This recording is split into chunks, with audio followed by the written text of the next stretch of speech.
more people to join. I'd be happy to show you my painting, but I'm gonna have to be really careful about that. I worked on that thing for 7 hours yesterday till 1:30 in the morning. When I am doing well with a painting, I become so immersed with it that I lose track of time completely. I mean, that did not feel like 7 hours. That felt like that felt more like 3 hours. That didn't feel like 7 hours. Hi, Mr. Casey. Good evening. Thank you. How are you doing today? How you doing? How you doing, friend? Hi, Sergio. Thank you for the rose. Hi, Eric. It's good to see you guys. Or see your names, I should say. But how are you doing? You are awesome and you matter. Oh, thank you, Justin. You're welcome, and I'm good. How are you? How do you do? Well, yesterday, the reason why we didn't have a stream yesterday is because I worked on that painting and intending to finish it. I don't know, I might add some details once it dries, but I don't know. I actually really like how it is. I don't want to mess it up. You know, that's a dilemma with artists and painters. If there's always that sense of maybe I should add a little more here or do something there, and sometimes you end up making it, ruining it. So you wanna, or making it look like it's overdone. But every stroke has been intentional and carefully placed, and I enjoyed it very much. That 7 hours flew by and it felt more like 3 hours. No, seriously, I started it at 6 p.m. and I ended at 1:30 a.m. Drugs is shit. Congratulations. That's right. Hi, Ann. How are you doing? Doing well, Raphael. How are you doing? Hi, Peter. Would you guys like to see my my painting? Let me know what you think. It's a commission, so just so you know, it's sold. And if anyone would like, hey, let me. Oh, I made myself pasta. I almost forgot. I'm waiting for it to cool down a little bit. Waiting for the flavors to settle. That's why pasta is even better the next day. All the flavors have time to marry each other. So there's actually, you know what? For some reason, I feel like the camera doesn't give it justice, but I'm loving how this has turned out. There's our painting of Christ. I want to be careful though, because it is wet. I love how this is turning out. Yeah. I'm probably gonna add a few, like 1 or 2 touches to that though. A few more splashes of color here and there to make it really pop. I'm trying to apply the technique of chiaroscuro. What is the difference between chiaroscuro and tenebrism? I mean, they're basically the same thing, right? It's like you're trying to convey the contrasts between light and dark in a painting. You see it a lot with like Caravaggio and Renaissance and Baroque painters, and it's also inspired by some of my favorite artists, namely Egon Schiele and just Catholic art and iconography in general. Hi there. Hi, Heather. Hey. It just takes baby steps, and soon I need to start to draw again. Yeah, exactly, it does. That's the thing. Like, if you stop doing it, if you stop doing it, you'll lose it. So there was a rhyme. I was trying to think of a different phrase, but anyway, yeah. like if you stop practicing, you won't. I mean, it doesn't mean you're not going to be able to paint or draw anymore. It just means that you're going to be a little rusty. So you have to get back into practicing again. It can be discouraging when, you come back to it and you're shaky and uncertain, and to the point where like you're not even motivated to do it. And then without motivation, you need that motivation, man. You need that zest for creating, and if you don't have that, then it's really hard. So I feel like you got to be strategic when you're in that situation, when you're rusty. Just do some basic fundamental exercises just to get so to feel the pencil, or pen or paintbrush. And then yeah, it comes back faster than you'd think, but it can be discouraging when you try to create work and it doesn't come out the way you want, or it's not that hard. I mean, to get back into it, if you've been painting your whole life, doing heroin and doing those drugs, I mean, at first, during the honeymoon phase, I was working on painting constantly. I was pulling out 30 by 40 inch paintings. I took this like 20 paintings class while I was on that stuff. Honeymoon phase doesn't last long. It's a succubus. But I created 10 large-scale paintings and then 10 smaller paintings simultaneously. I had a whole gallery within a semester, and I was painting all the time. And after I graduated pretty much, and then into the next year, 2020, I started injecting this stuff. And I mean, it would have, that honeymoon phase would have ended whether I started injecting it or not. But it really messed me up, and I stopped painting. I stopped doing everything else that I enjoyed, and life just became H. So it is not a life to live. Whoa, that looks pretty. Thank you. Heather, grape juice in Jesus' hand? No, it's wine. It's the body and blood of Christ.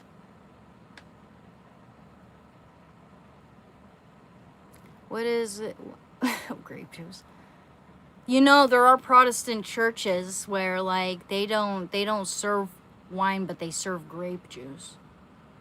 In Catholic churches, they actually do serve wine, and it's blessed by the priest. Hey Filippo, it's been a while since I've seen you here. Where am I from? I'm from the USA. What is it with former users that like to do art? My brother is like that as well. No hate, just cares. Oh, I know. I've thought about that too. And my best friend was into art. I don't know. I mean, I've known addicts who were into art, and some who weren't. I've known addicts who seem like they're depressed because they don't have any hobbies, they don't have an outlet for expression, or they're, and so there's a lack of connection, and they go and use. But people have their different reasons for using, it's never a premeditated act. It sneaks up on you. You never know who you're gonna meet or what circumstances you're gonna have to deal with. The loss of loved ones is a big one for me, or just the exhaustion of dealing with the eating disorder. That was a big one. There are probably like 5 contributing factors, but I made all in all, I'm responsible for how I responded to that shit, and I should have known better. I really should have known better. Oh, I look like I'm lacking in sleep. Like I said, I worked on that painting from 6 p.m. until 1 a.m., 1:30 a.m. So, Yeah, I am tired. In fact, I was debating whether I should do this live stream or not, but I didn't do one yesterday, so we'll do a short one today. So I appreciate it if people like and subscribe. And let me it's very, very helpful for the channel. We're doing well though.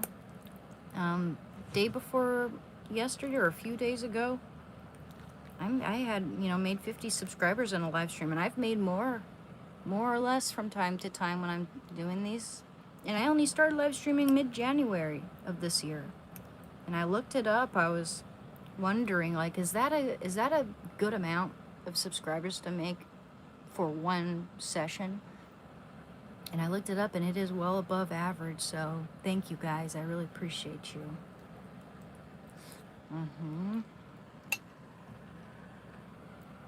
I made pasta. Okay, let me share my information while I'm at it. I slept all day. That's why, I'm not even gonna bother to dress up or anything. I'm just gonna wear my Courage the Cowardly Dog pajamas.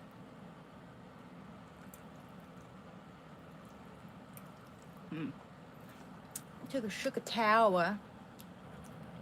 a shower, and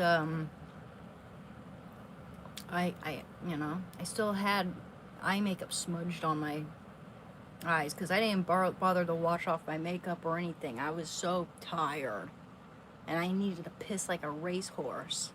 Like, I did not even take a bathroom break, dude. I'm surprised. Towards the end, I'm like, uh-oh. But I had to put everything away first. My hands and forearms are covered in oil paint.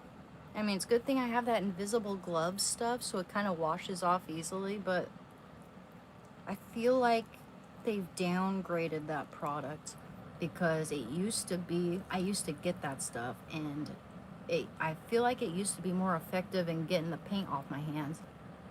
Anywho, so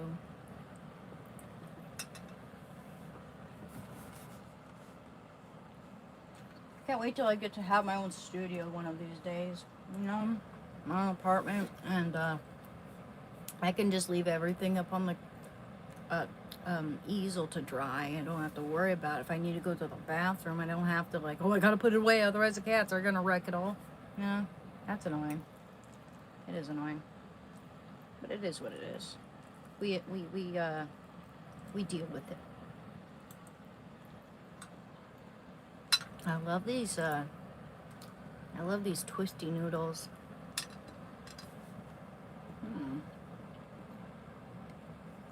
Let me give you guys some of that info. You guys can check out a lot of my art on my Instagram. But yeah, a little poop today. That's why we're gonna have a short one.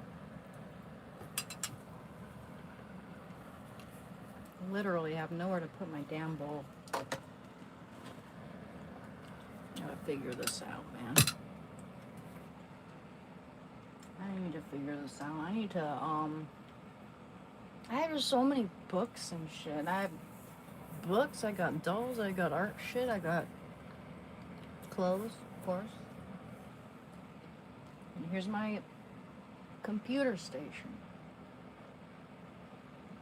Anywho. Maybe install some shelving or something. There's very little room for that too, though, because we got floorboards being stored in here also. Before I even moved into this room, and to be honest, I doubt that's even gonna get done with the situation my family's dealing with right now. I mean, even before there were even before my mom got paralyzed and my dad had to tend to her, just be there all the time. Even before that, I get it, because I feel like I do the same thing sometimes, when it comes to, he has to have a surge of motivation in order to get anything done, that's never gonna get, sorry, it is what it is. I love my dad, but yeah, he's doesn't get things done very efficiently, I should say. That's been in the works for probably 10, no, not even 10 years.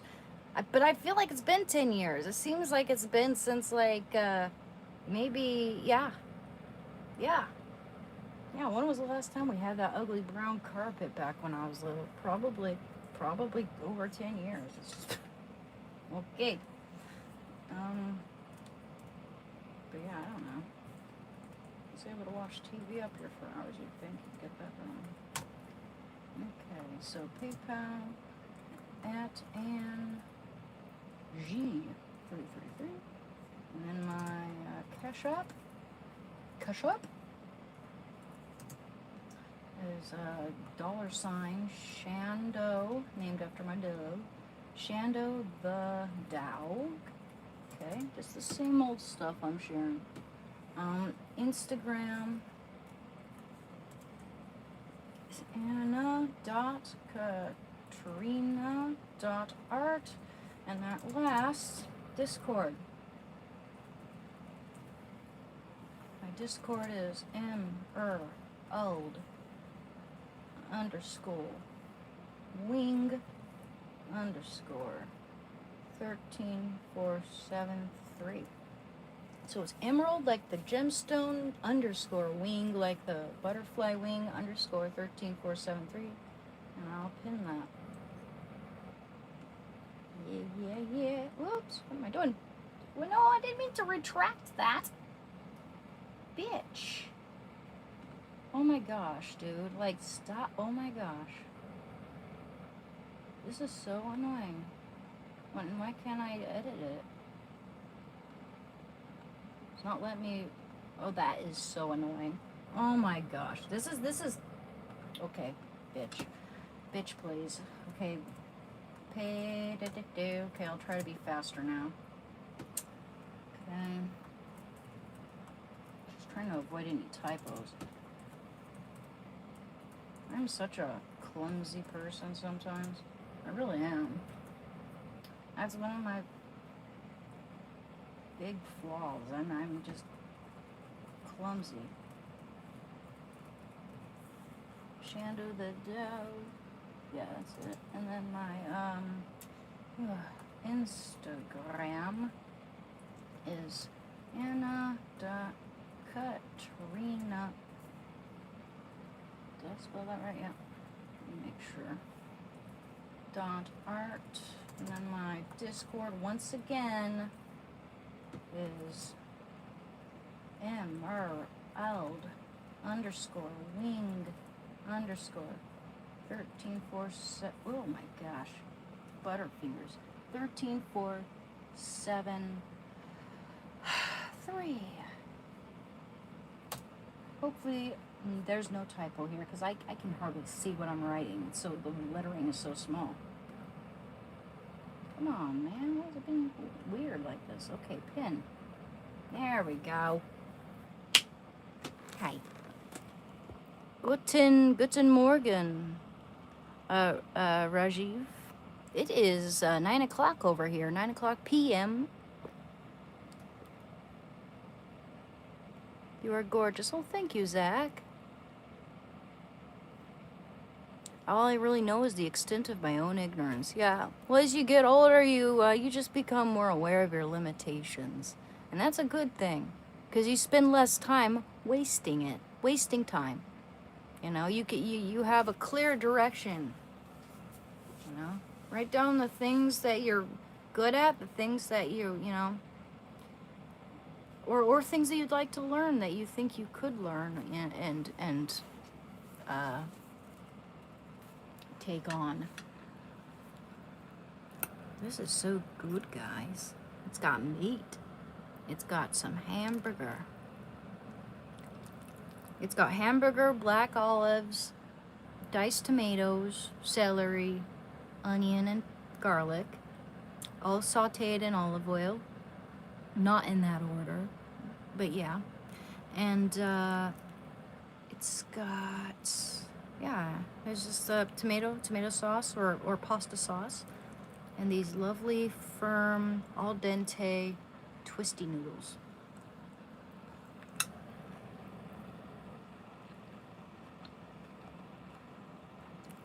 Your church used grape juice? Yeah, I had a friend back in the day whose church used grape juice too.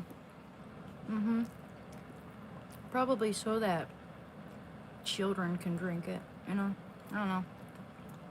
But yeah, Catholic churches actually uses real wine.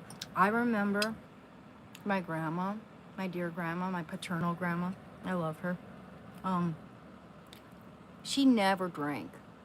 She was just completely never drank. And one time we took her to mass, and she wasn't Catholic. She was Presbyterian. And probably the first time she ever drank wine. When she, took, she went up there with everyone else and thought that she was supposed to partake in that.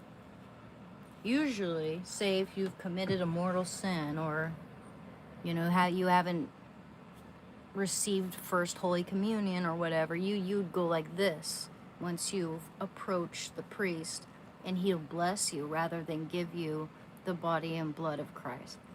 When I just go up there and take the body of Christ. My parents didn't even drink the wine. Some people did, but I guess it wasn't custom for our family to drink the wine for some reason. Probably because he's worried about germs or something. Everyone's drinking from it. It's kind of sketchy if everyone's drinking from the same chalice.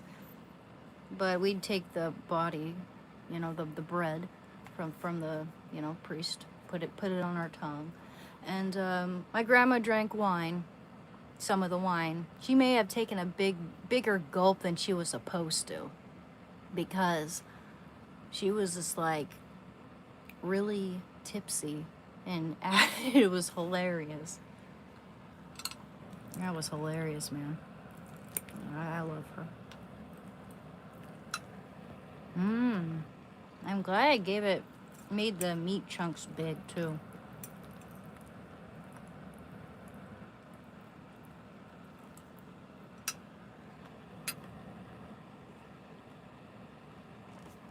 Have you lost friends due to your addiction? How did you deal with their passing? Oh, wow. Yeah, I have. I've lost 2 friends due to addiction. One of those friends was a girl, and she was about 2 years younger than me. She was like 6'3", possibly taller. She'd come into the cafe and she'd like pick me up and spin me around the room. She'd have moments where she'd come in and say like that she'd found Christ and blah, blah, blah. Only to find out that she's out of sober housing. I once spent the night in her sober housing unit with her, and it was pretty fun. We went to Rocky Butte, and I sketched her. I've sketched her twice. If I can find that sketchbook, I'll show it to you sometime. But, then the next minute I wouldn't hear from her, and then I'd find that she'd become homeless. She'd kicked out because she, I guess, didn't follow the rules. And, one time I heard that someone, had a little compassion for her and let her stay in their place, only for her to steal their fentanyl patches. And I'm just like, oh shit, now, she's having it real bad now. Holy shit. Oh, she's back in it again. And I was an addict too, but we didn't do drugs together. I don't even think she knew I was a heroin addict, honestly. Honestly, I don't think she knew. She wasn't, I wasn't in that, I thought I was usually hanging with her when she was doing good. There was one time, however, she came to the cafe and she was just like struggling. She was struggling with alcohol too. She'd drink all the she worked at the cafe. That's how I met her. She worked at the cafe for about a month or so before she was fired, because she just wouldn't stop drinking all the kombucha. If we had vanilla in this house, vanilla extract, she'd drink that whole bottle too. Man, she had that really bad. But I just heard via social media, unfortunately, that she passed away. And she was a good person. Just a real troubled person. Had a lot of pain in her past life from evil people who hurt her when she was just a child. And I think you can kind of catch my drift as to where I'd go with that, or what I, how I would proceed to tell you what that was. But yeah, she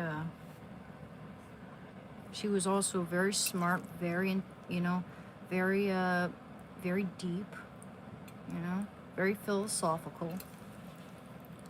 She's a good person. And my other friend, and it's, I painted a portrait of him. He's my best friend. Here, I'll show that to you guys. It's an oil on panel. This was my best friend, Adrian, and he managed to be on that stuff from the age of 25 to 70. And that's rare. That's rare. Most people don't live to be, live that long when they're that deep in a heroin addiction. But yeah, he managed to live to 70. However, his whole body was ravaged with various types of cancer. He had oral cancer. He had COPD. He had also just chronic cigarette smoker, chain smoker. He had, and he had to have a pint of whiskey every day too. Not healthy. And a bunch of other things. I'm sure he had more than just that. I'm sure,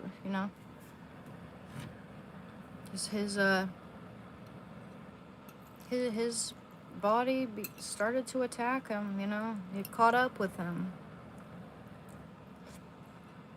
He didn't eat well, didn't sleep well, because he was an addict, and it will catch up to you.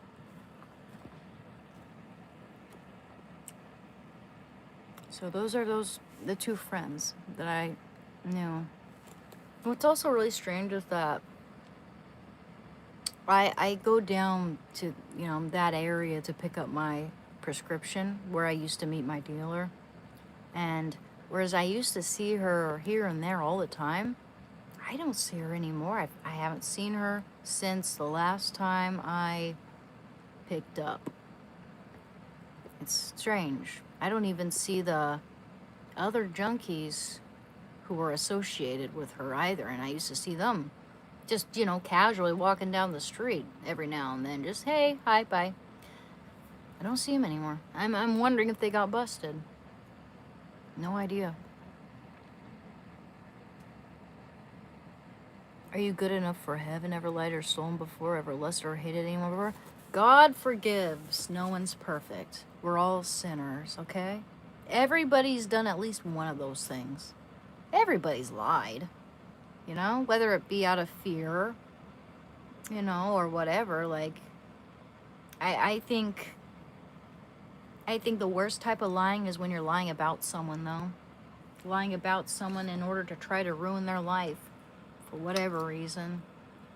I have a special hatred for people, or not hatred, but like contempt and disapproval for people who lie about others. I won't tolerate it. I will not tolerate that. If someone, say if my mom lies about me, I'm not talking to her. I'm not dealing with that. I'm not going to let her take advantage of whatever weaknesses she perceives in me and, weaponize it, or try to dismantle my credibility. She's very manipulative. But yeah, anyway, tangent.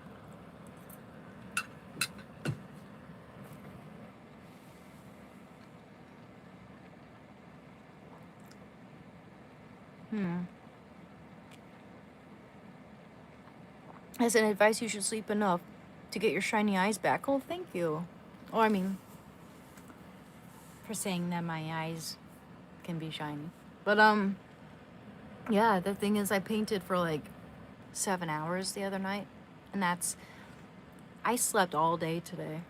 I slept I didn't fall asleep until 5 a.m. last night. And then I woke up when I had to take care of Shando, he wanted me to get up, so I had to get up. Otherwise, I'd probably be still sleeping, honestly.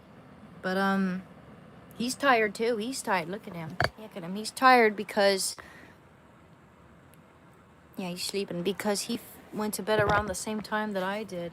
He was laying by my feet the entire time I was painting, so I guess he probably slept then, too. I didn't realize it was getting that late.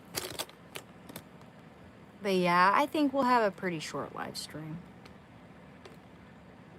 Appreciate you guys. And I don't want to get too behind here, but let me see. Yes, I am a doggy mom. Medically assisted detox is the way to go. It is most safe to be under a doctor's care. I agree. All insurance will cover detox from substance abuse use. And if you do not have insurance, the state pays. Yeah, I have insurance for that. Absolutely. And I agree with that. I always, when I OD'd and I woke up in a hospital, I was always like, it was so emotional, but I always felt like, thank God I'm here. I feel safe. Like they're going to take care of me. There are bad doctors and good doctors, but, and I've had a couple bad doctors, but for the most part, I've had very kind doctors or nurses and nurses, and they've always been very kind and sweet to me. And yeah, I've seen people treat them like crap. I've seen patients treat doctors and nurses like crap, and they're tired. They work their asses off. I don't even think I'd necessarily blame them if they were crabby, you know?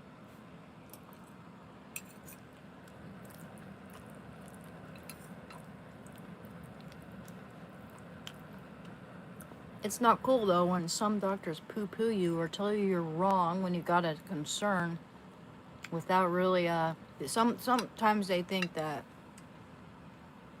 a doctor should be able to immediately diagnose you within a specific number of seconds, the moment you walk in. And I think that's really bad. I think that's a bad way to do it, you know?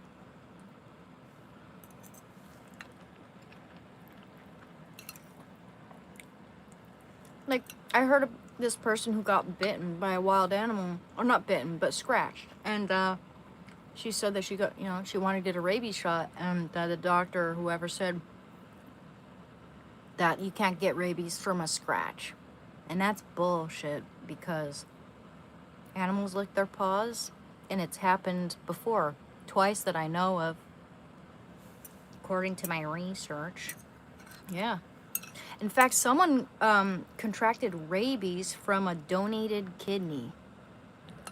Because the guy with the donated kidney, the guy who donated the kidney, he died of unknown causes, middle-aged man. And this guy who needed a kidney all across the, on the other side of the United States, practically, he took this kidney, not knowing who this other guy was and what their life was, what happened to them or anything. He just died and no one knew why. Well, they found out soon enough when this guy who with the donated kidney started to get rabies. And then they tested the guy with the kidney, who donated it, and apparently he got rabies from, and when they asked asked questions, asked the family and all that, they were told that this guy got scratched by a skunk. That's crazy. This other tourist,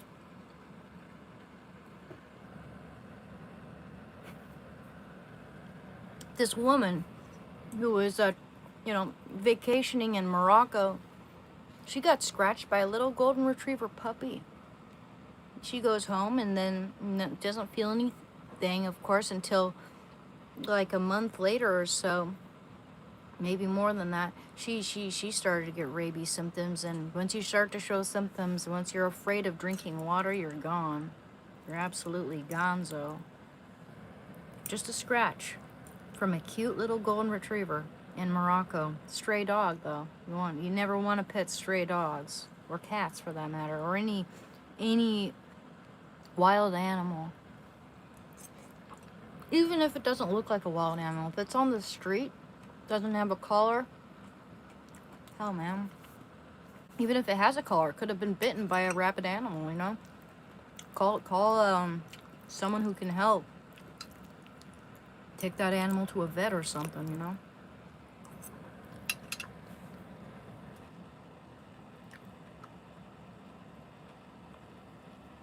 Yes, you can get rabies from a scratch. You can also get it from droplets of saliva from the bats when you go cave exploring.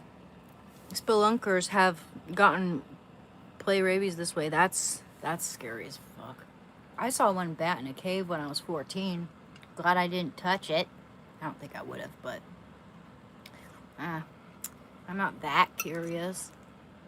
But yeah, and I think the reason why you can get it from scratches is because animals lick their paws all the time, right? It's all in the saliva, but animals lick their paws all the time.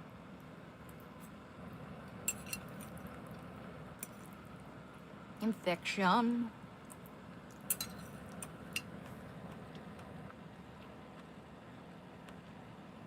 Sis, have you ever been to Sri Lanka? No, I haven't. Only place I've ever been to abroad is Berlin and Iceland. I stayed there for 21 hours, just at the airport, though. I chilled at the airport because I didn't. Well, I would have. If I had a little more courage, I would have loved to travel Reykjavik. In fact, that's one of the #1 places I'd like to go. I kind of wish I did, but I use this this flight app. I think it's called Skyscanner. And I managed. I mean, if I had just gone to Iceland, it would have been $600 for the round trip flight, and I'm talking round trip, to and back. But it cost me around upwards right $900 to go to Berlin, and I thought that was pretty good. Sometimes you can get a good deal if you get there early. But yeah, if you like to travel, I recommend that app. It's really good. It really worked out.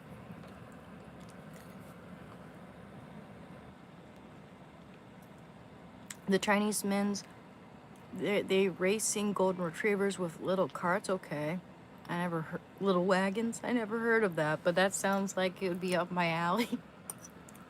I wanna watch. That sounds adorable.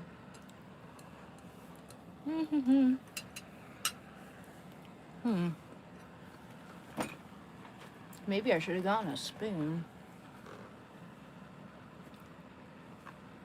Not an ideal towel.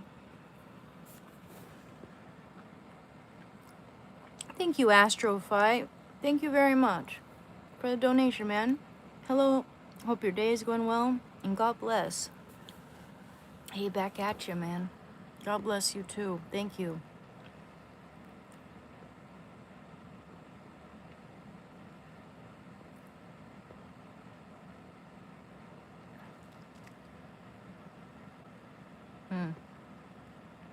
I can hardly focus. How come? Gage, sorry, I'm venting. Okay, I missed something. Sorry. Why am I so fucking angry? Goddamn. I'm sorry, Gage. I hope you feel better. We all have moments like that. So I hope you feel better. Hope everyone here is doing okay. I'm about 22 days into a detox from 7-OH. I am good. Now I actually stopped yesterday taking Suboxone and have anticipated pain from withdrawal, but lucky for me, no withdrawal pain. Yet, knock on wood. I hear you, man. I'm really glad for you. That's good. Suboxone, I mean, it's damage control, keeps the cravings away, keeps you safe from that. But you got to be careful when you're weaning down from it. I wish I could be off of it now like you. I'm weaning down. I went from 3 strips per day to now I'm just taking 1. Sometimes I only take half of it and I feel fine. So bit by bit, we reduce it little bit by little bit, and then we'll be free from it, Free from that shit. Maybe it's really bad for your teeth. That's something I really hate about it, That and the withdrawal it gives you. It's not like heroin withdrawal where it's like the worst of the pain is over in a week, more or less. You're gonna feel that pain to the extent that you're gonna be out of commission for like a month or more. I've heard more. I don't know.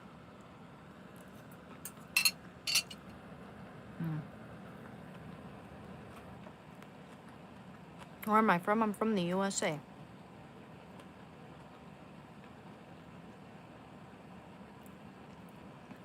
One of the rehabs I was in had to split into separate dorms because everyone was effing. Wow. I didn't make it through the program, but I had a couple of extreme family members lock me up in their basement so I could just freak out when I needed to. Well,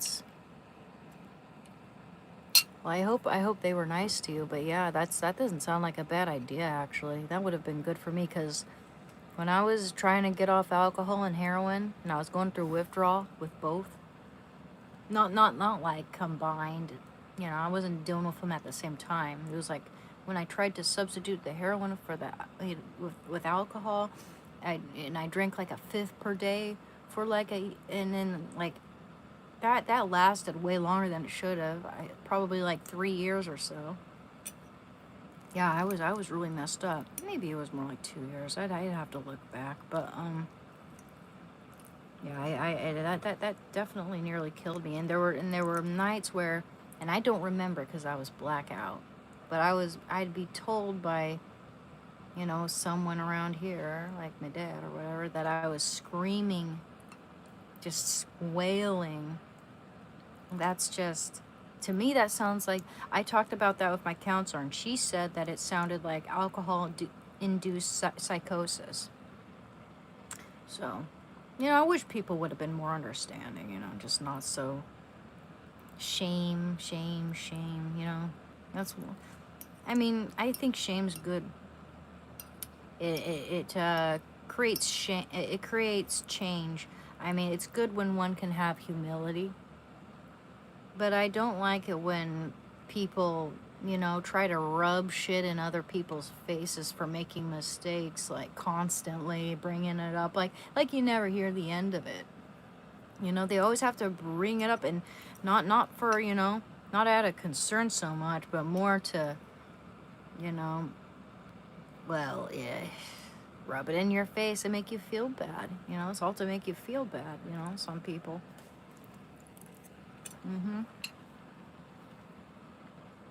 It's like, okay, I'm doing good now. I'm working hard. I haven't relapsed. I'm aware of many things I wish I could, you know, I wish I never did or wish I never said or whatever. I have regrets from that period. So while I'm doing well now, while I, you know, get up every morning and, you know, help clean house or I mean, I clean house, I should say, which is why it never looks clean because, you know, whatever. It gets messed up right away. I feel a little resentful with that, you know, it's like kind of a slap in my face, honestly. But, yeah, it is what it is. I just like, well, what's the use of rubbing, you know, trying to guilt trip someone about something, a mistake they made years ago, when they're doing everything they can to do good right now, you know? It's like I can tell when things are laced with condescension and shame, or if someone's truly trying to help you and give you valid criticism. I know the difference, and it really bothers me when, you know, people want to remind you of just like the sins of your past when you've moved beyond that and you're doing good, you know? Don't get it.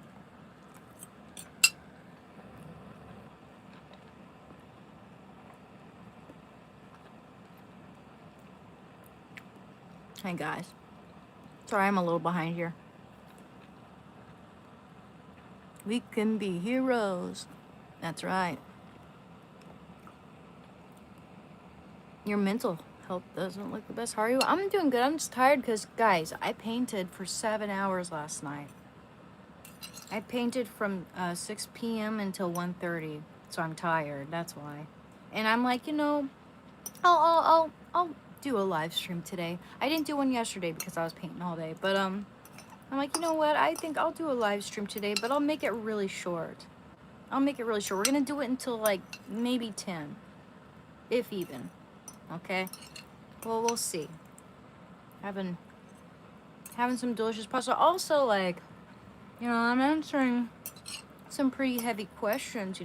It requires a little seriousness and tone.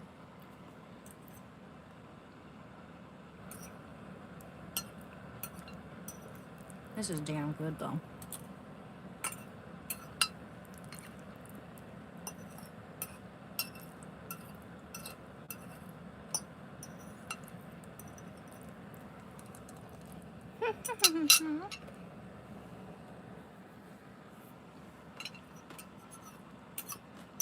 I don't want to be rude.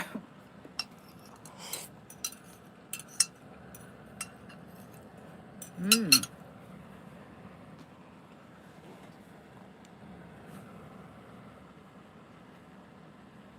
All right. All done. So good. So delicious. That was so fucking good. I also like pine nuts in my pasta. Not red pasta though. I'd have it in more of a pasta carbonara like pasta. Maybe olive oil, pine nuts, spinach and cherry tomatoes, and some Greek olives maybe. That'd be so good.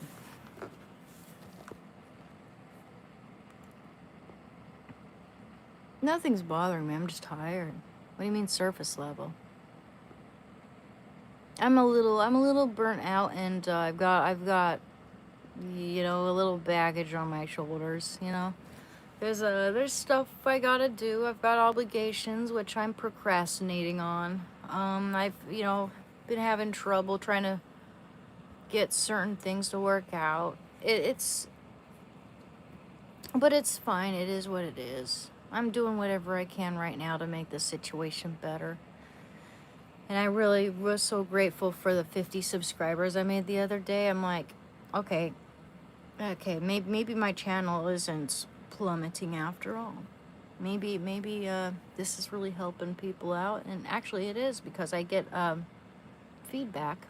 People telling me that this content really helps them with their addiction and inspiring them in other ways, and I'm really happy about that. Sorry, I got something in my eye.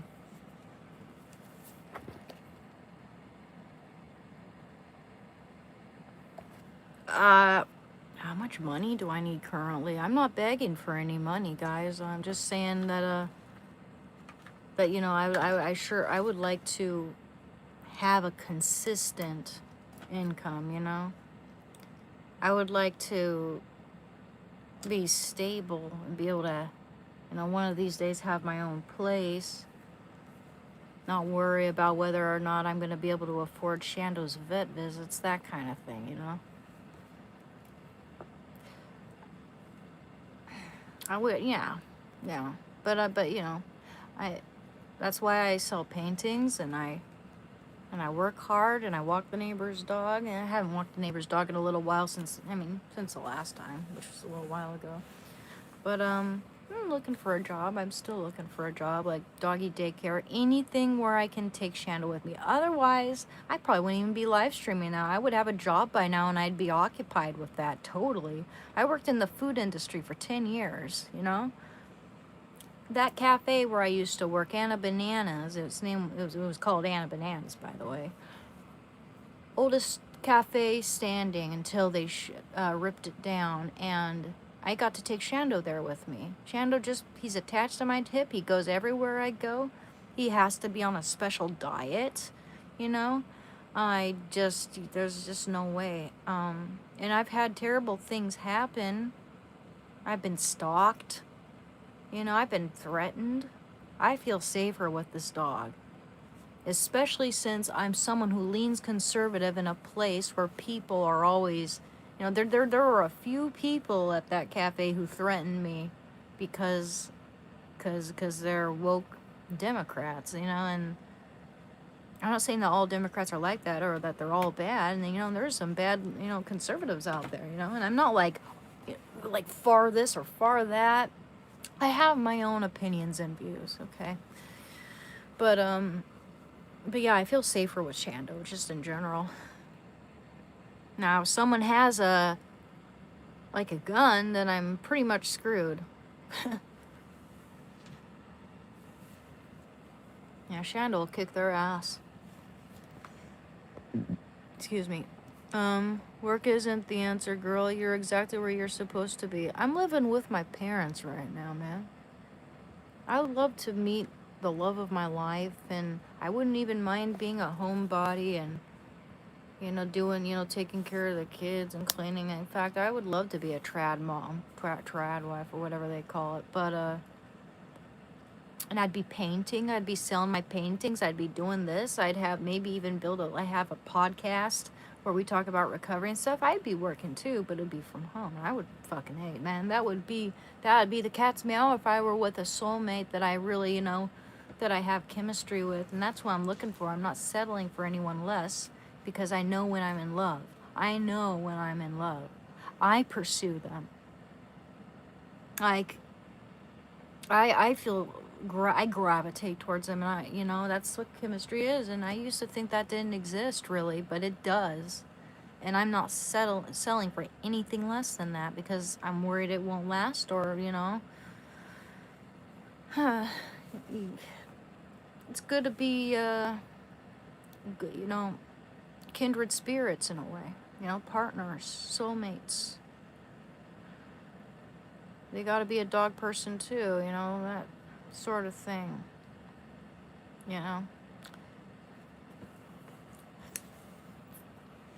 It's a new converted conservative you got to watch out for. Yeah, for sure. I mean, it's not always the case. I mean, some people, a lot of Democrats are disillusioned by their own party. A lot of Democrats are really upset with how their party is going, switching from class issues to identity issues and all this other stuff, identity politics. And it's just, they're getting tired of, like, that's why Piers Morgan wrote the book Woke is Dead. It's like everyone's getting sick of that bullshit. People are becoming, privy to what's happening. All the deception, the deception of the media and all that. But a lot of them are beginning to see the light. A lot of people are beginning to see light, and I welcome that. But yeah, I mean, there are people with ulterior motives, and you got to watch out for that in general. But like, if you don't know them, right? If you don't know them, you gotta, make sure that they're not gonna betray you or slander you or steal from you or whatever, I love Nicki Minaj. I love her. I loved her before, and I love her even more now because she's got balls. She's got courage. She doesn't care what they think. She's they're trying to blacklist her, but actually, judging from like Spotify and all that, she's doing better. I'll bet they hate that, don't they? I'll bet they're squirming. Let them squirm. They deserve it. Nicki Minaj for president 2028. Yo, that would be crazy. That'd be crazy, man. I'd welcome it. I'd vote for her. Granted, I'd want to know what her views and what her not her views, but what her agenda would be, like what she'd do for America. But yeah. Oops, she probably wouldn't be for transitioning little children. Little children. Remember that Britney Spears interview? That's so funny. That was just such a 2000s like teenage response to someone, like someone being like, you should be careful about how you present yourself because little children. Love my PJs? Thank you. Hey, Umberto. You could be mimicry artist. Mimicry artist. That'd be fun. You mean like an impersonator? An impersonator? Impersonator.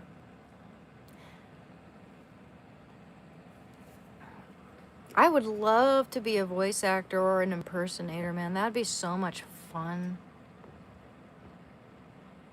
That would be my dream job. In fact, let me Google like what you would need to do to achieve that type of career. Man, I don't want Chando getting into my pasta sauce there.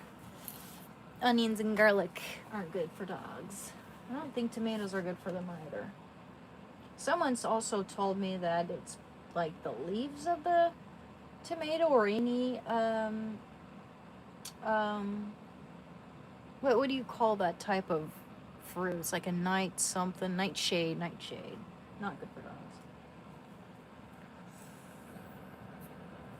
Okay, let me look that up. Here, let me move you guys over here. So, what would it take for me to be a voice actor? Let's look. Would it take to become a voice actor? Becoming a voice actor requires strong acting chops, vocal training, a professional home studio, and consistent auditioning. It is highly competitive, like I suspected, like I knew.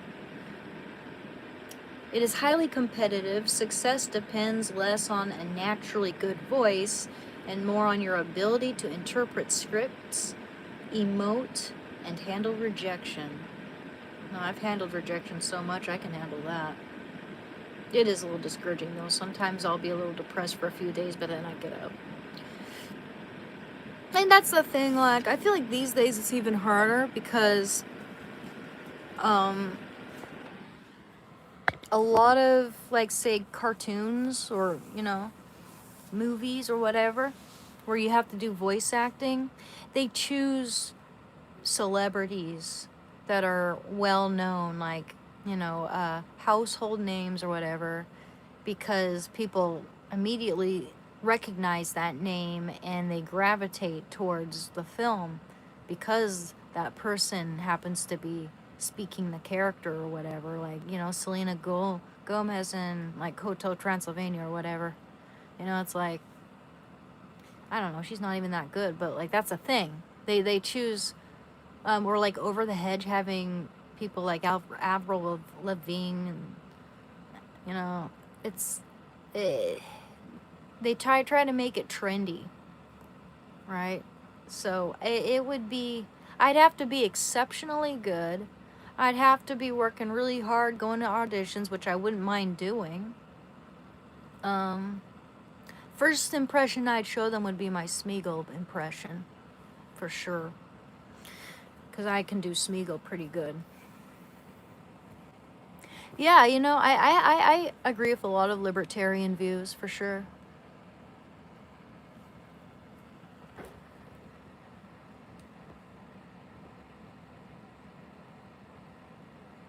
You just reminded me, I am going to download a Nicki Minaj tune just to help support her because she is so brave and intelligent.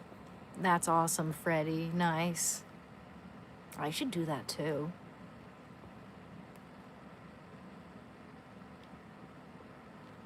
Please consider a guy who pursues you so you don't end up with a boy still depending on mommy.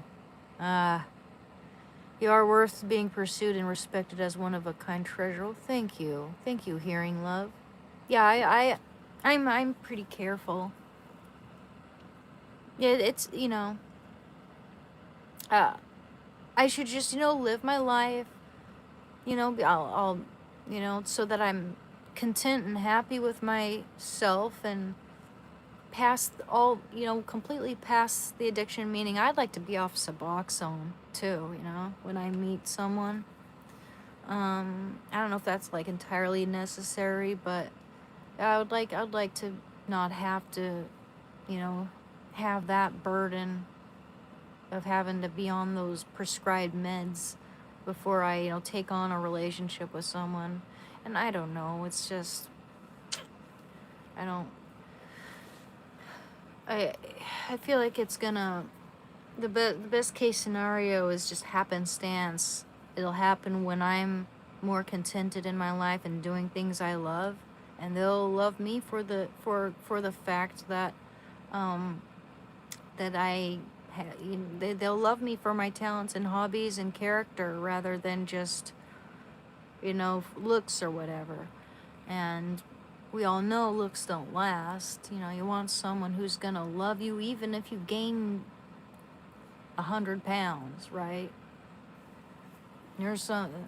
I've heard of a few people who've left their significant others simply because they gained weight, and it wasn't even that much weight. And they were pregnant too.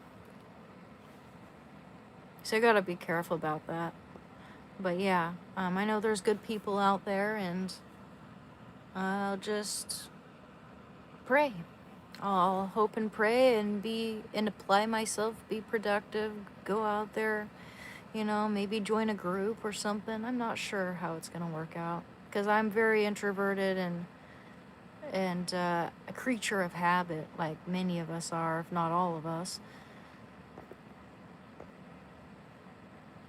Sister, something on your face? Maybe it's pasta sauce. I got a pimple. I don't know what you're talking about, man. I got a little of that glitter still on my face, though.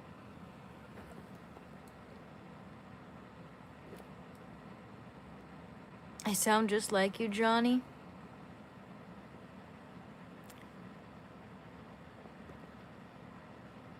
Nah, I don't like people like this on my channel. Get money, get drunk. No. Yes. I hid them. I blocked them because they know this is a recovery channel and they're coming in to try to trigger people because it makes them feel powerful. It makes them feel powerful, the idea that they can say something online and get people to act not in their best interest.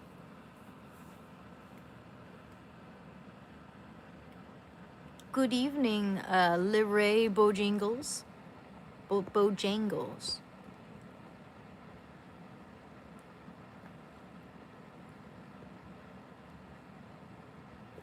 Okay. The more streams I see your stream, the more I like you. You're a good, cool chick. Oh, thank you, Freddie. Thank you very much.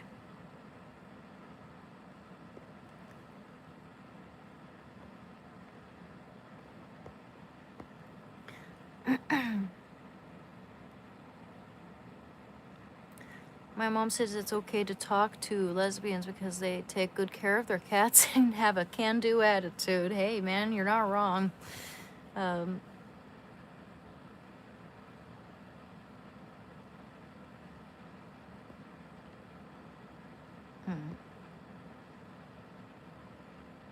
Cats, meow, haha, you're funny. I think I have a crush on you. Meow, meow. You do a killer Shaggy and Scoob. I think Shando and I should cosplay as Shaggy and Scoob. What do you think? I even have a V-neck green shirt and some burgundy corduroys and some Doc Martens. And that'd be the perfect outfit. And I could just make my hair all shaggy. And then, I don't know, Shando, he's gonna need that black spot and a blue collar with the Scoob logo or whatever. That'd be so cute. I'll hold a little box that says Scooby Snacks. That'd be an easy costume too.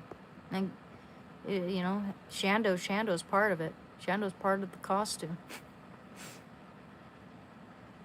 It's 9:41, you dipshit.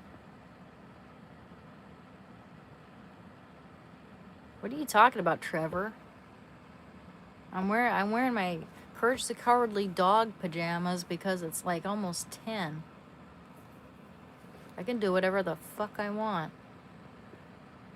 And by the way, this could also constitute as a regular old shirt, I think. It's cool looking.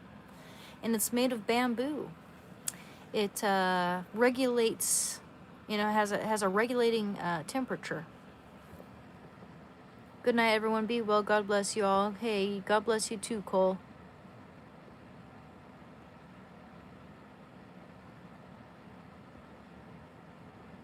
Thank you for the gift, Margin. Thank you for the goat. That's adorable. Thank you. Sansy. Good call. Camping in the cold with wings stop. What's crack-a-lackin'? Hi, Andy. Ha ha ha, I can do whatever the F I want. That's right. Maybe not everything I want, but...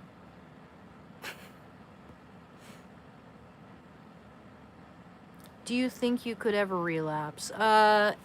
Just because I don't crave it now doesn't mean I'm not going to crave it in the future. Doesn't mean I'm not going to struggle in the future. I can't tell the future. I don't, like, I wouldn't use now. And I probably won't use tomorrow. I highly, to the end of the freaking space, to the end of the galaxy, doubt it.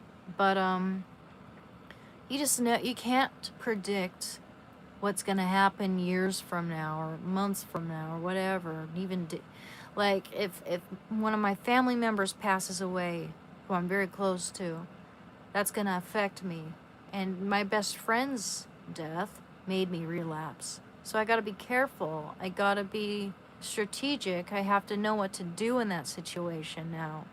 Now I have people I can call, people I can talk to, support I can seek in case that ever happens, in case I ever start to crave it. You gotta be very careful, know what that's gonna entail. I have my dog here with me, and I think having Shando will definitely keep me on the straight and narrow.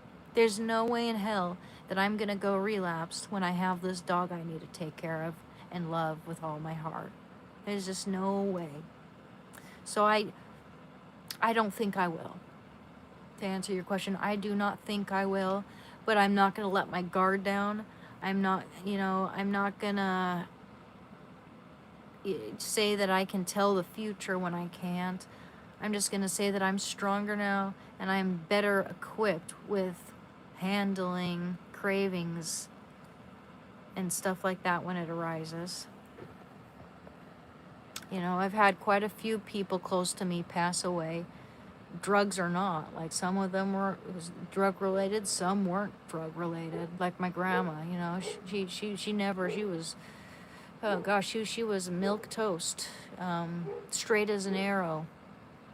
She died when she was 89, and she was a very strong person, you know. But yeah, it's, but when I lose someone I care about, it makes it really hard. But I think it's good. It's very good I have Shando with me. I need him with me. I need him there attached to my hip. That's why I'm looking for any job I can, any type of work where I can take him with me. That's why these live streams are really good as well.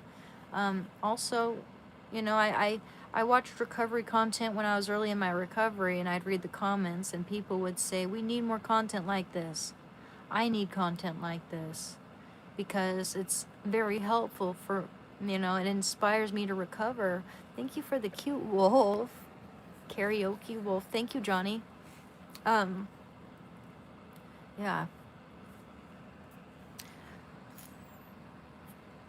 Got distracted by the wolf.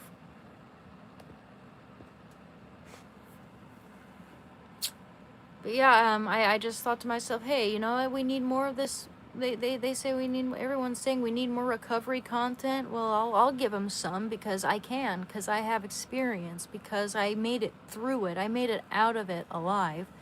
And I want to try to help people and inspire people. If whether you're dealing with cravings, whether you're in active addiction, whether you want to just stay clean, whether you're tempted because you have some friend who uses and you're tempted to try it out with them, and you're gravitating towards this channel for whatever reason.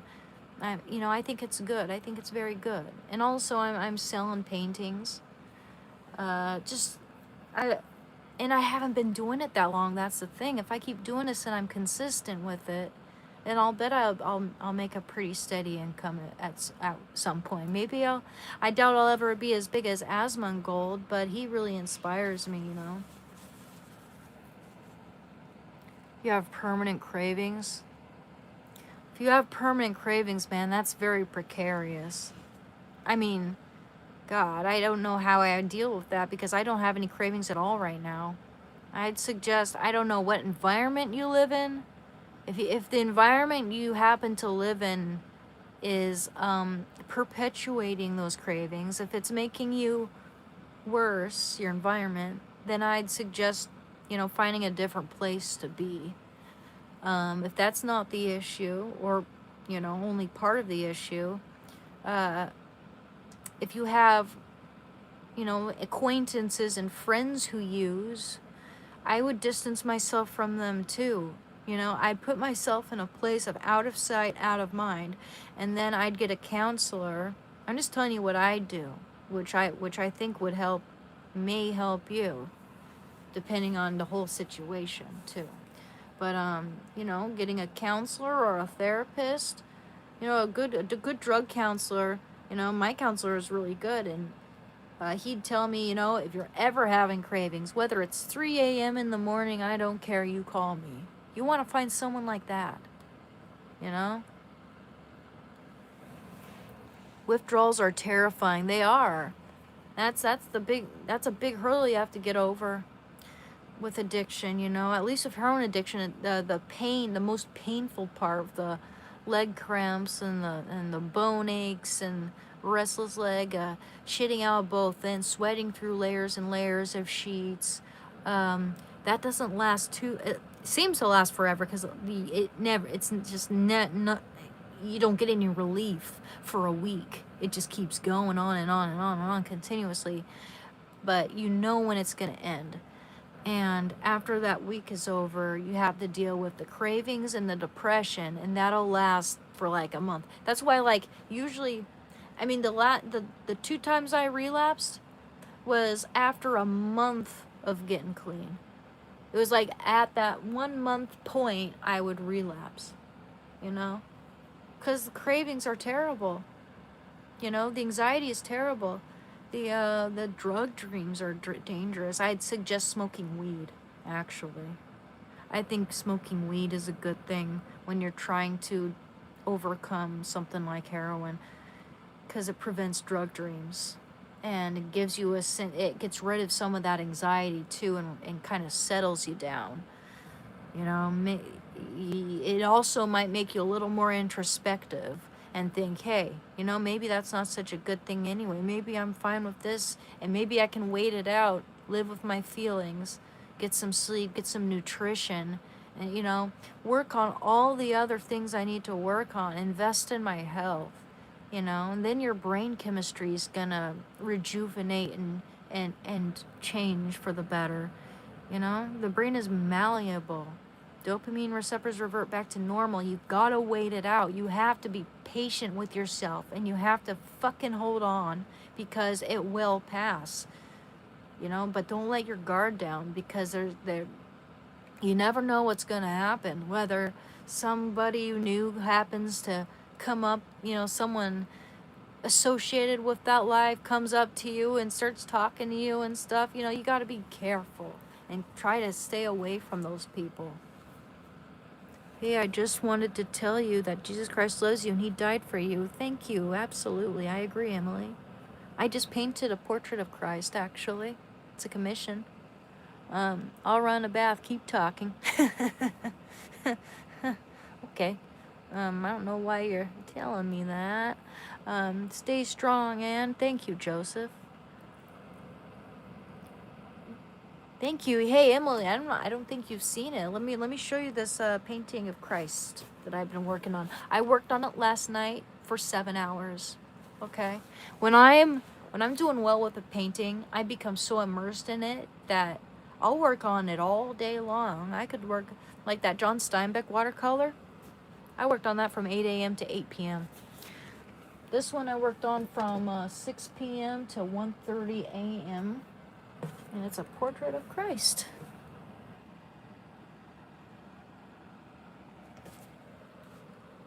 See? Gosh, I mean, I don't know if you guys can really, you know, see the painting and it's, you know, like, I don't know if the camera lens gives it justice because just the textures and everything are, I'm really liking how it's turned out. Really, really, really am. So that's a portrait of Christ. Put that away. I went through a few stages before I came to the final, you know, the final rendering. The final rendition. That's perfect. Thank you, Joseph. You're a very talented painter. Thank you, Emily. Jesus understands all of us, Gage. He can read our minds. He knows our thoughts, words, and deeds. And he loves us, even if we're a little weird.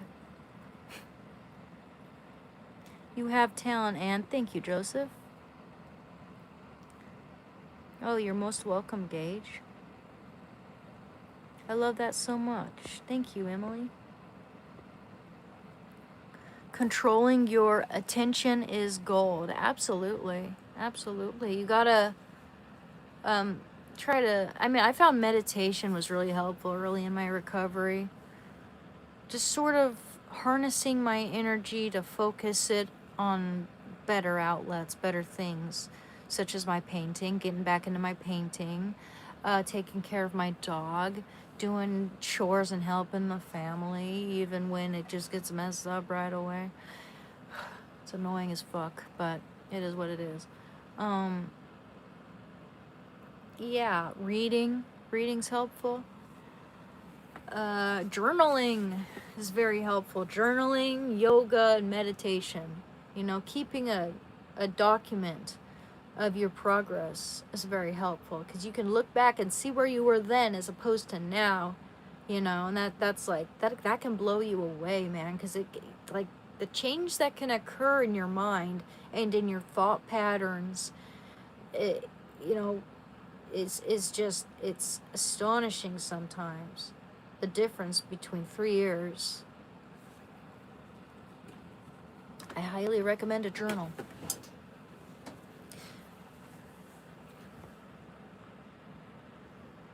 Or you can make like do a scrapbook. You could do a recovery scrapbook, you know, showing your whole process. And that would be a trip to look through after it's all finished, you know?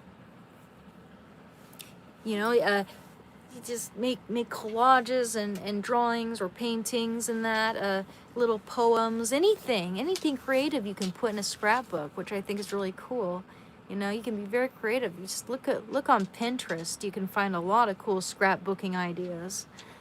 And, you know, I mean, I can imagine if you're early in your recovery and you start scrapbooking, and it's a big scrapbook that might last like 100 days, you're going to see so much growth, so much accomplishment, you know, from beginning to end. That puts things into perspective, you know. It'll make you proud of yourself, proud of what you've achieved. Yeah, tell us about yourself.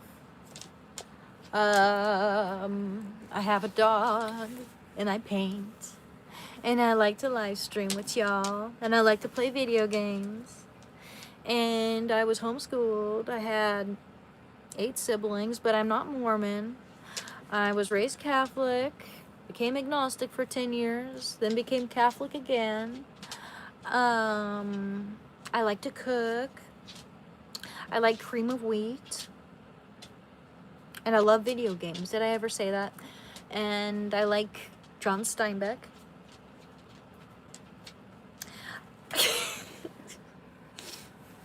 I'm just being silly now.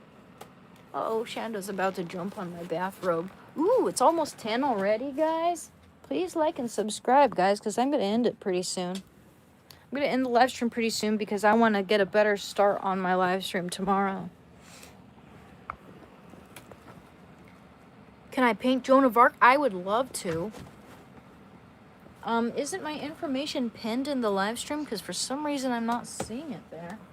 But guys, just so you know, you can commit. I'm pretty much done with this painting here, save for a few my little touches. But I'd be very happy for a commission, guys. If anyone would like for me to commission, would like to commission me a painting, I'd be very happy to do that. I still have to get back with that one person who wanted to commission me for a Winston Churchill watercolor painting. I'm not sure if they necessarily changed their mind or not, but I haven't heard back from them. And that's the thing, you get used to that as an artist. Like, there'll be people who say, hey, I'd like to commission you for a painting, and you're like, yay, you know, but then it's like something comes up, or they can't, or, you know, it's like they change their mind. That happens a lot with any artist. I'm surprised, you know, not really surprised, but I'm very grateful for the fact that I've gotten 3 legitimate commissions since mid-January, since I started these live streams. You know, I didn't even think I would, you know, get that many commissions doing this, but I have. You know, I sold a painting of Chester Bennington.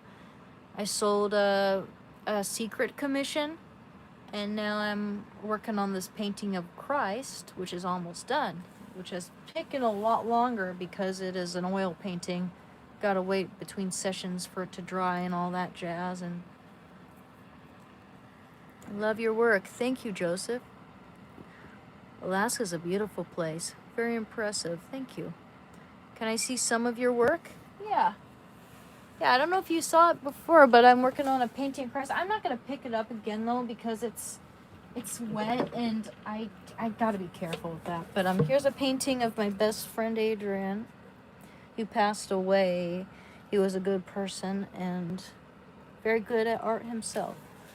Actually, you know what? He wasn't that good at art, but he had a good artistic sensibility, is what I mean to say. He had a good eye for composition. He was a very good critique.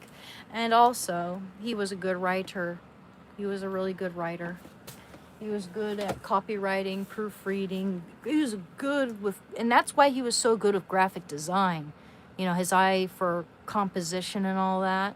He was really, really good with graphic design. That's why he was a graphic designer. Anywho, let me show you a watercolor of John Steinbeck, if I can find him. Oh, here he is. Here's my watercolor painting of John Steinbeck. Watercolor, oh, there we go. Watercolor in charcoal on paper. Yeah, it's one of my favorites. I did that one at my grandma's house, so it's very sentimental to me. I spent, I worked on that from 8 a.m. to 8 p.m. I remember that very distinctly. No, I didn't get up for anything but probably the restroom. I didn't even get up for a bathroom break when I was working on that painting last night, man. Like I said, I basically, oopsie, I had to piss like a racehorse. That was hilarious. I'm like, what? Oh, I forgot. I have physical needs. Very good. Oh, thank you. How much do you charge for a painting? Oh, hi. Daniel, we discussed that via Discord or Instagram. You can reach out to me via any of those platforms, depending on what you prefer. Let me see if pretty sure I shared my information. I'm damn sure that I did, but for some reason I'm not seeing the pinned information here in this chat. But yeah, you can contact me via one of those. Let's see. Yeah, apparently I need to pin it again. Here, let me pin this information here for you guys. But let me just say in general, it just depends on the medium. It depends on the scale, the size of the substrate, what type of substrate, and shipping are 3 of the main factors that'll determine the price. I missed you, Anne. Hi, Joseph. Thank you, Motomoto Juice Box. I'll start wrapping up. Special delivery for orders over 1,500. It's not muted. Get off. But yeah, I'll just share this with you guys before the live stream ends. A watercolor typically is gonna go on average for about 300. Okay, a watercolor on a, medium, like maybe a 9 by 11, 11 by 14 substrate, and that around that size, around the size of my Adrian painting up there. And an oil painting is going to be far more expensive. There are going to be, different factors involved there. Oil painting's expensive. Materials are expensive. So oil paintings are gonna range from, it depends on the size very much. If you want a tiny oil painting like a pet portrait or something, then that might be around to $400. No, maybe not even that much if it's a very small one, right? If it's a very, very small oil painting, then I might charge it for the same as a watercolor, something that doesn't require too much materials, but if it's a medium-sized oil painting, it's going to be around 700, between 700 and 1,000. If it's going to be a much larger one, which, it's hard for me to work on large oil paintings around here when I can't set up my easel and we got the cats and I don't have a place for them. I could probably let it dry out in the shed. I could probably do that. But I'd be worried that dust or something dirt would get on it while it's drying, I don't have the same setup I used to have. But if I'm working on, just for reference, if I'm working on a large scale oil painting, I've sold them for I've sold one for $2,000, guys, okay? I sold a 30 by 40 for $2,000. I've sold big oil paintings for $1,500, So around that, if it's a really big one, if not more, okay? Because I've been told that was years ago, and I've been told I need to increase my price on my paintings. They're expensive. And I gotta live.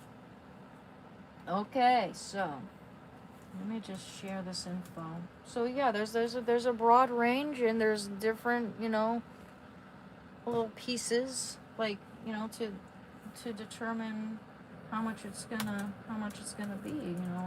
Watercolor is a lot cheaper, and I love watercolor.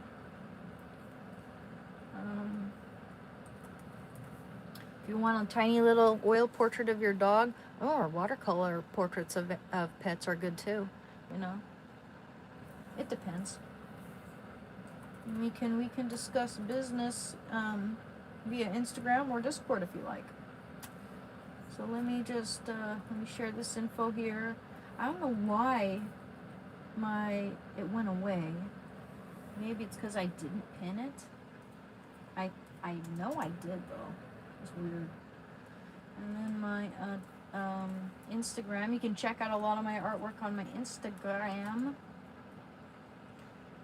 It's gonna be anna.katrina.art. And my Discord. You can join the server and engage in all of our shenanigans as well if you'd like. It's gonna be MROWing_13473. Come on, let's pin the bitch.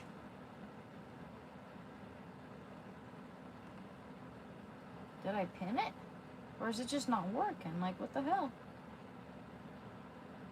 There we go, it's pinned. So that information is pinned, as you can see. Huh. It's weird that maybe I slipped. Maybe my finger slipped. I don't use WhatsApp. Why are you sending me a number, Joseph? That's not a good idea. It's not a good idea for you to share your number in public, man. I don't do phone conversations with my viewers. I'm sorry. I'm sorry.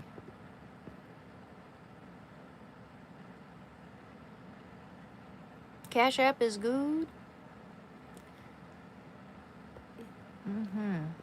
Well, thanks, guys. So, artistic ability, good reading, good reading. Mid? I don't know what you mean by mid, but when I was talking about, like, you know, my time in college when I was like 20, or when I started going to college at the age of 19, and I placed 99 in reading comprehension. I was homeschooled, thank God. That's probably why. And I placed 91 or something in writing. So I'm pretty good with writing, and I've gotten better with writing too. My best friend Adrian, who was a copyright proofreader, he'd correct my, I'd ask him to proofread my my essays and stuff, and he told me that, well, basically there's one or two, if any, corrections, but usually sometimes no corrections at all, which is really nice, you know. Always makes me think, I'm so glad I was homeschooled, man. I can actually read and articulate. I know what a country is. You know, those people who get interviewed, and sometimes I wonder if it's fake, you know, where they get interviewed on how intelligent they are, like if they know the alphabet basically. And there, you'd be surprised, man, how many people in this generation and Generation Z and shit, they don't know anything. Like, the education system's really effed up here, man. It is, and it needs to change. I know it's the No Child Left Behind is a big part of it, you know. Woke mindsets, DEI, rewarding people for the color of their skin rather than rather than merit, rather than them actually being qualified. I don't care if you're pink and purple polka dots. If you're qualified, you get the job. That's how I see it. And I think most people see it that way. But yeah, why is our education system gone so shitty? It's also probably because you have, like, old boomers still in power or whatever, and they don't want to pass on the torch.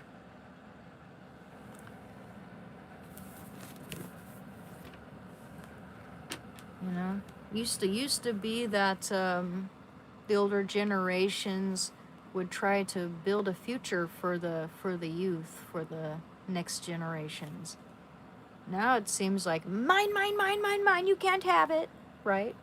Does it ever seem like that? I know not everyone's like that.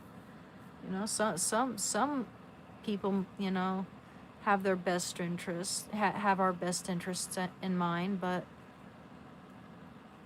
yeah, I mean, we should be, and millennials kind of do this too. Like, millennials are trying to be kids again rather than pass on the torch to their own kids, you know?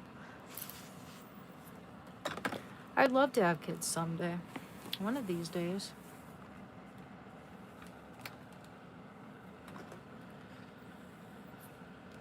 So I'm going to read a Bible verse, 5 Bible verses before I end the stream. Good price for me.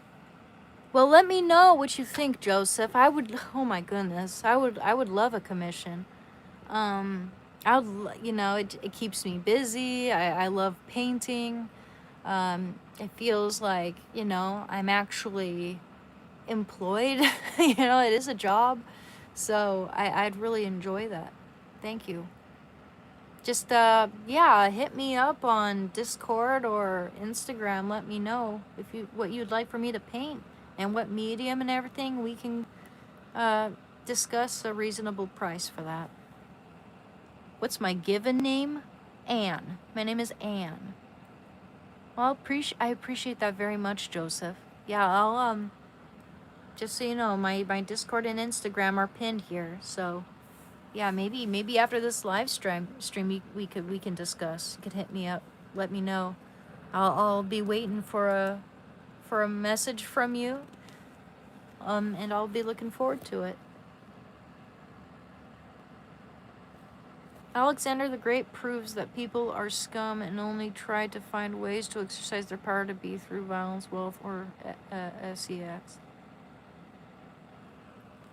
I don't know about that. I mean, there are bad people, you know. There are good and bad people in the world. That's just a given, you know. But we all have free will. We all have a choice how we want to act if we know right from wrong. If anything taught me a lot about that, it was East of Eden. East of Eden is my favorite book of all time. It's by John Steinbeck. It's his magnum opus. And basically, the antagonist in the book, I'm not going to ruin it for you, but it basically, I learned from it, or the moral of the story seemed to be that this person, like, say my mother never knew love. She only knew hate and evil in the world. And then I realized I have some of those traits myself. I realized that I'm, an asshole sometimes. But there's one thing that, separates me from her, or if it's my father or whoever. I know the difference between right and wrong. I know that there's good and that there's evil. So I have a choice. Do I want good or do I want evil? I have a choice in how I'm going to act in this life, because I know the two sides. I know the difference. You know? It's in your power to control how you react. You know? Some situations are easier said than done, but ultimately, we become stronger, we become wiser, and we become more in control of our faculties as we get older. That is, if we're able to be humble, and we're able to admit when we're wrong and allow for, good change in that sense. A lot of people get old and they never change. A lot of people get old and they stay the same, They stay petulant. They stay spiteful. They think the world is out to get them. They blame the world for their problems. I've known old people like that. And it's very unbecoming. It's very ugly. No one's gonna like you, right? No one's gonna respect you. Anyhow, let's read the Bible.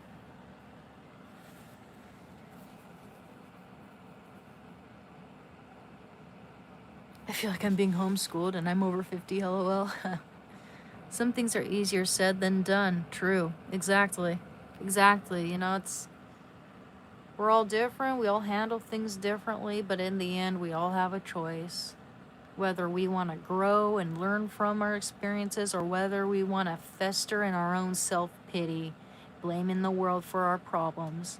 That just leads to failure. That leads to discontent and unhappiness and stunted growth even.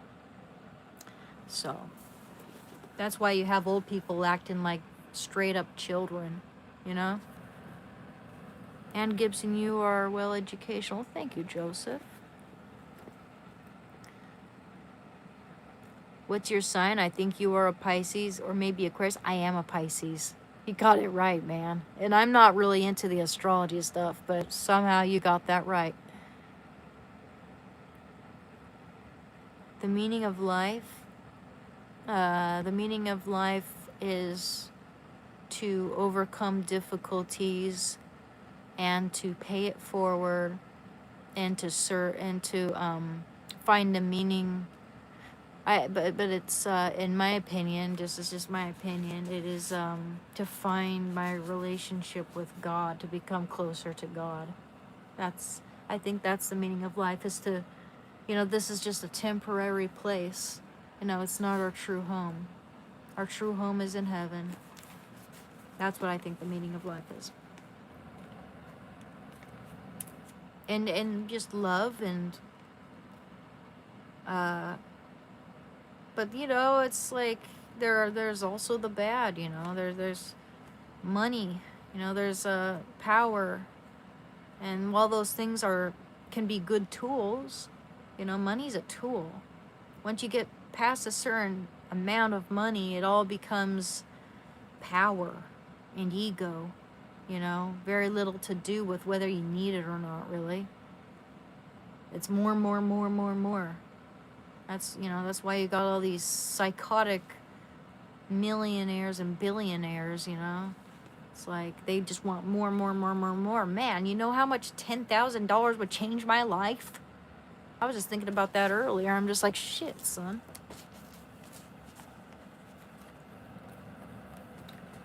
Yeah, I mean, it's not even that much these days, but still.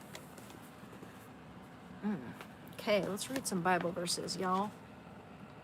Money is the root of all evil. It certainly can be. It certainly can be. Or it can just be a tool.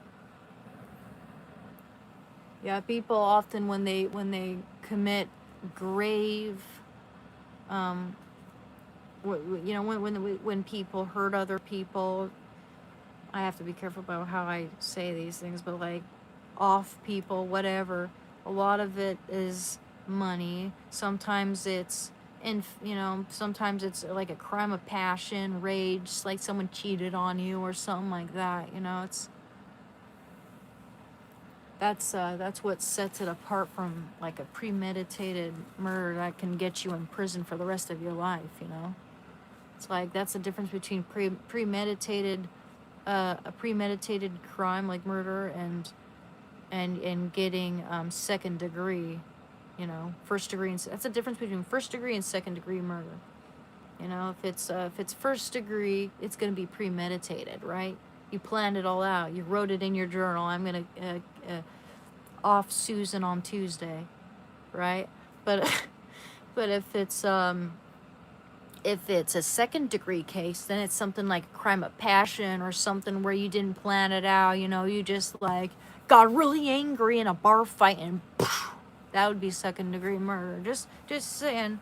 That's why I changed my name to Tangent T, by the way. I go off on weird tangents sometimes. Excuse me. Self-defense, of course that's different. California might not see it that way, but, you want to be careful in California with self-defense because I've heard from various sources that in California, allegedly, if you try to defend yourself and you end up, ending the other person who's trying to end you, that in California, they don't necessarily see it that way, apparently. They don't see it as self-defense. Especially if it's something that they can turn into a, who's that guy who stabbed that boy? If they make it a race thing, which is just so corrupt. It's just so corrupt and intrinsically racist in and of itself.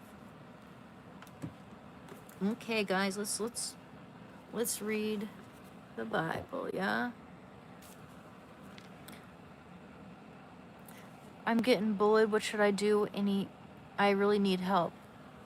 Well, Amy, bullies are shit. They're insecure themselves. They're trying to put you down so that they feel superior, so that they feel better about themselves. They probably don't. There's a deep emptiness in them, and I would surround myself with people who support me if I were you. Surround yourself with people who have your back, Fuck them. Fuck them. Okay? Just fuck those people.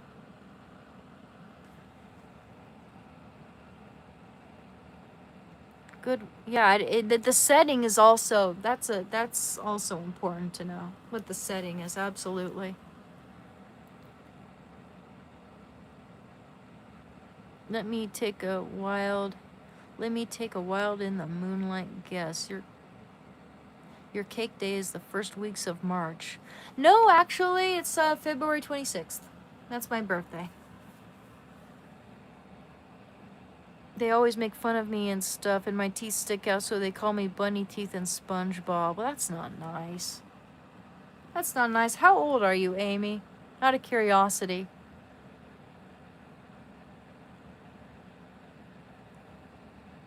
Because, I mean, this can't be happening if you're in college, so you must be really young. You know, that's like high school, fucking even middle school behavior. That's so juvenile. Just don't let them win. Don't succumb to their level. You're better than that. You know your worth, and don't let them try it. I know it's hard, but you can't let them get to you, otherwise you let them win. And I'm really bad at that too sometimes, like just letting people get to me, letting the words people say get to me.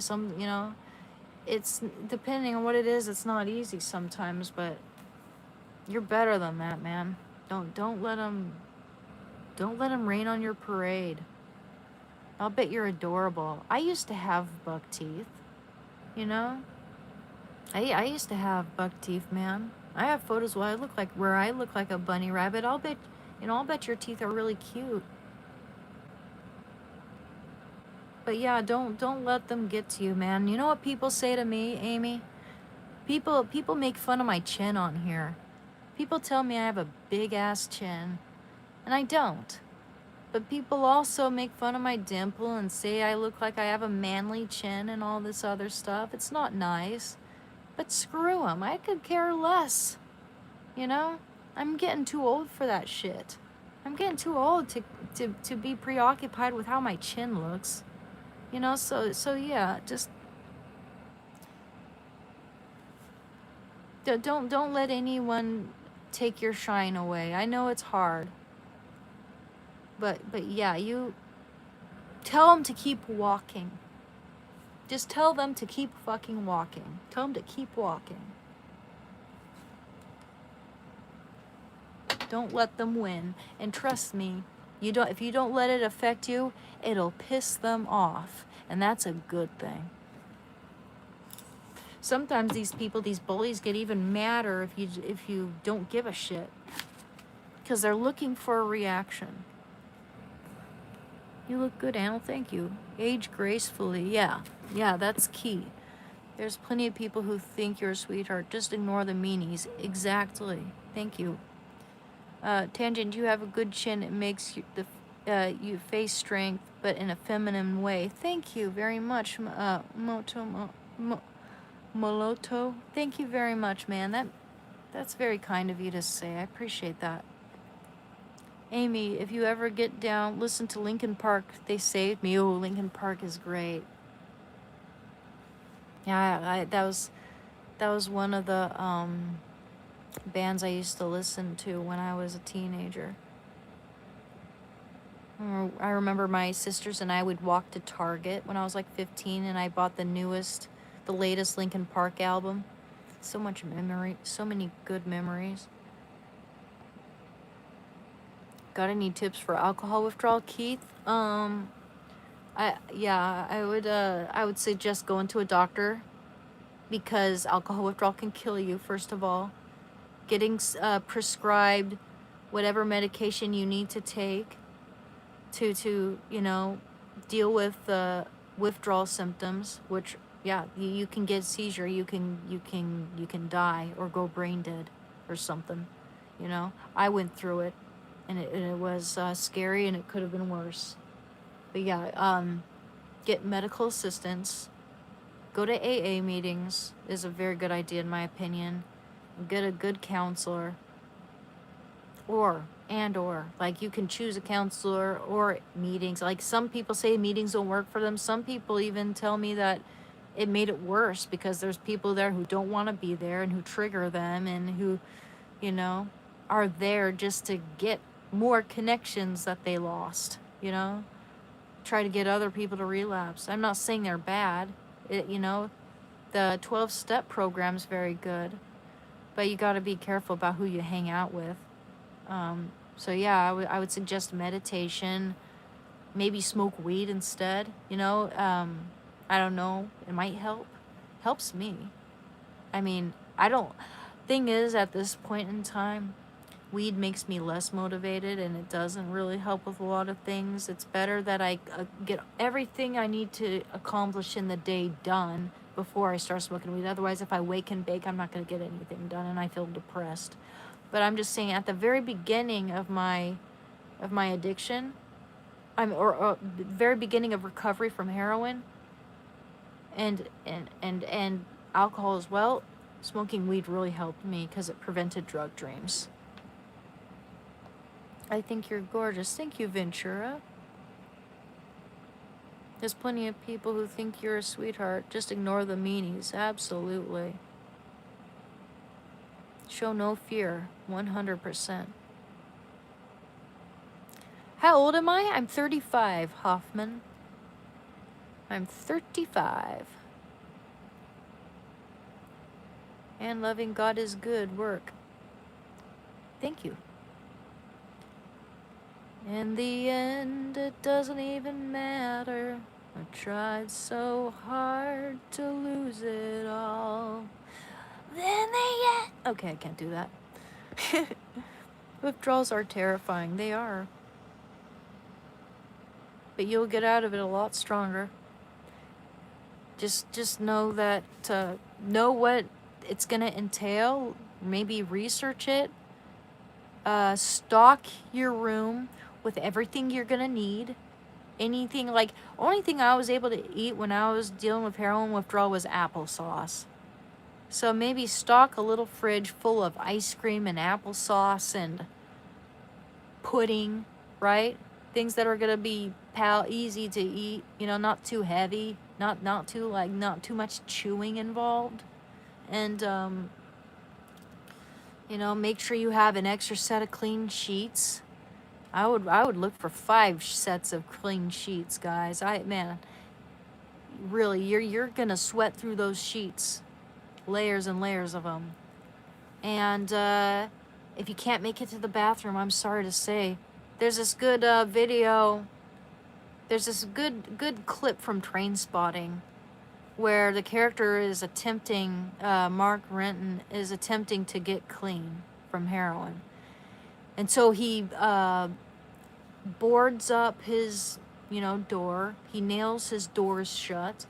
You know, he gets out, like, all this stuff onto the table, everything he's gonna need, ice cream of mushroom soup, but I wouldn't want, why cream of mushroom soup? I hate cream of mushroom soup, but yeah, I guess if you like it, then that might work.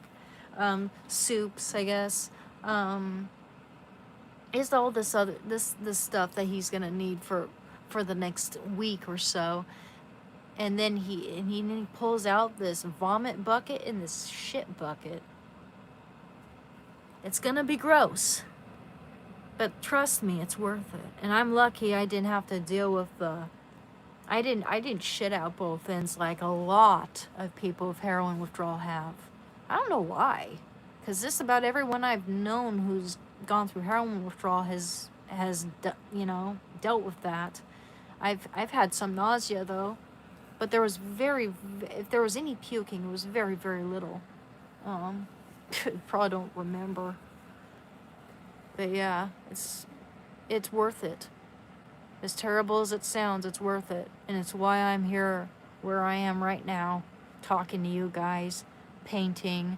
I have my dog, you know, I have my friends and I have my family. I haven't lost all my teeth, haven't lost all my veins. But most of the ones in my arm, yeah, unfortunately. Thank you, Mateo.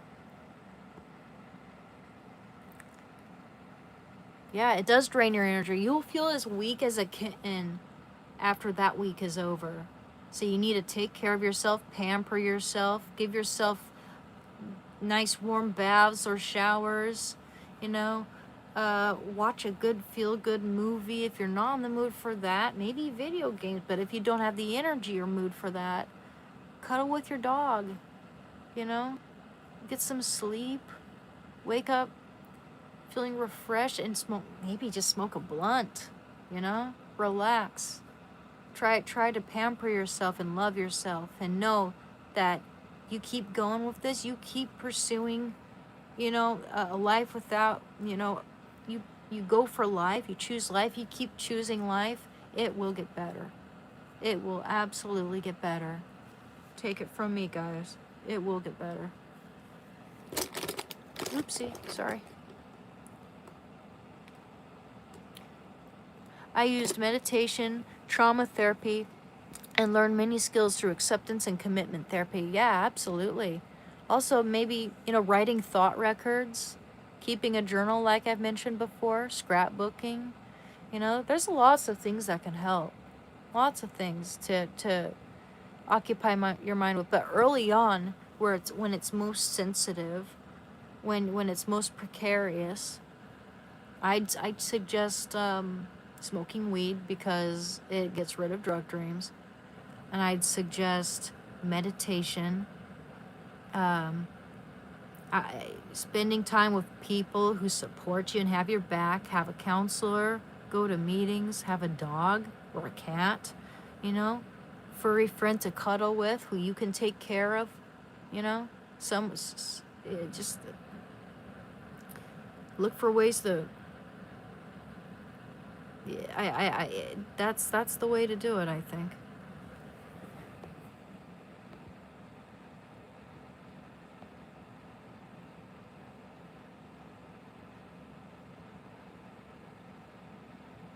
You were gonna ask about that scene? Yeah, that's what precisely. Pepto-Bismol, running water, washer dryer. I love to hear that. Gratitude has been very valuable for us all. Yeah, absolutely. And also, keeping a gratitude journal helps. You know, writing lists of things you feel blessed with.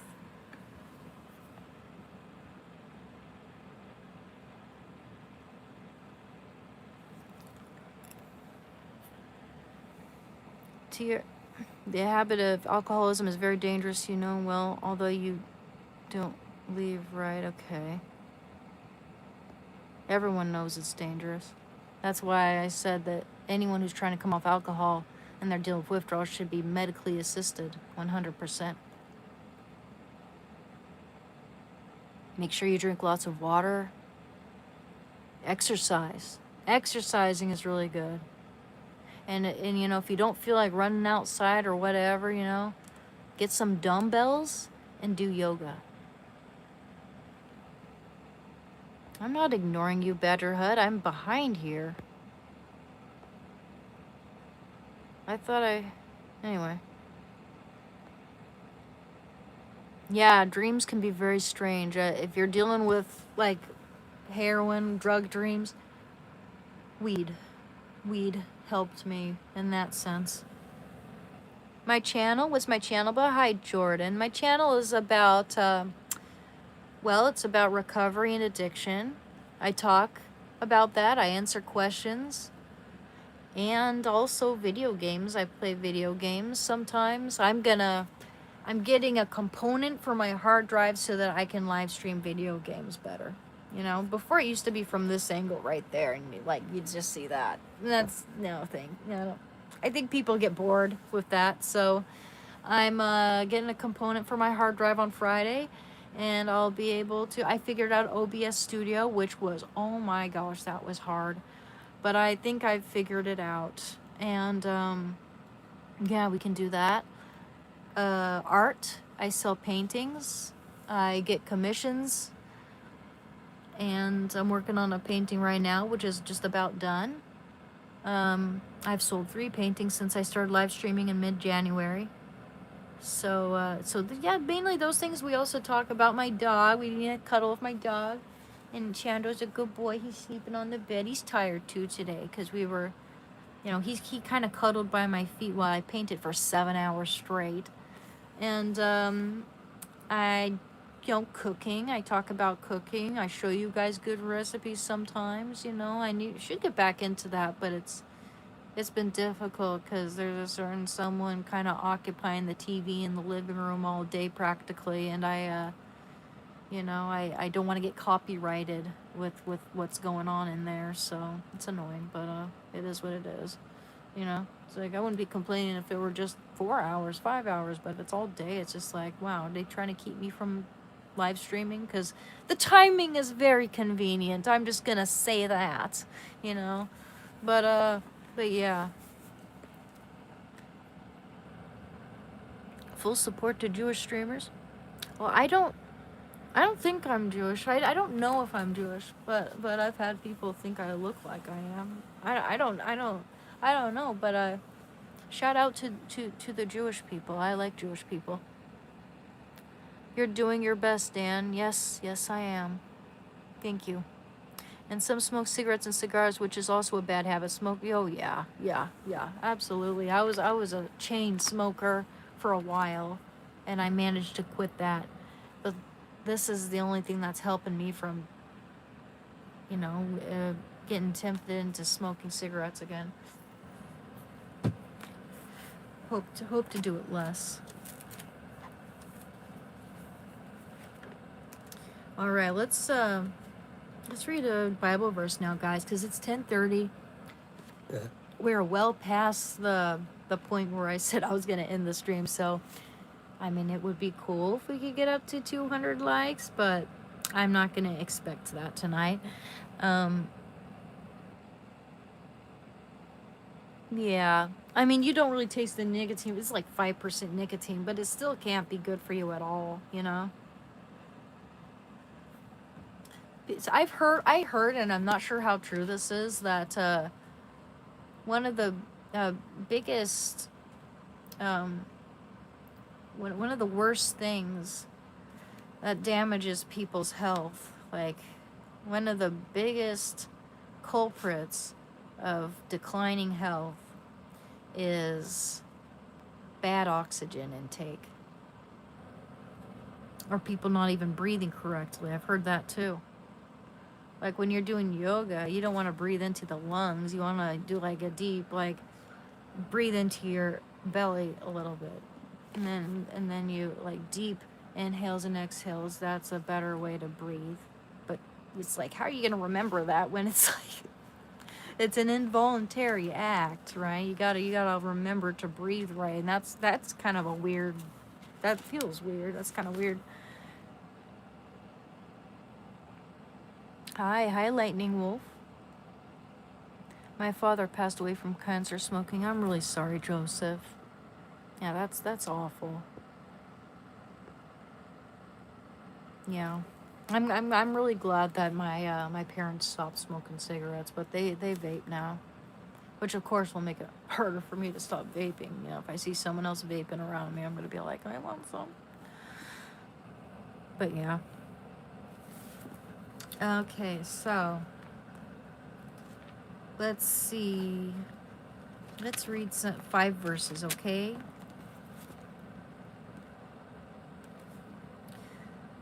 Acts chapter 2, verse 17 down to 21. Okay?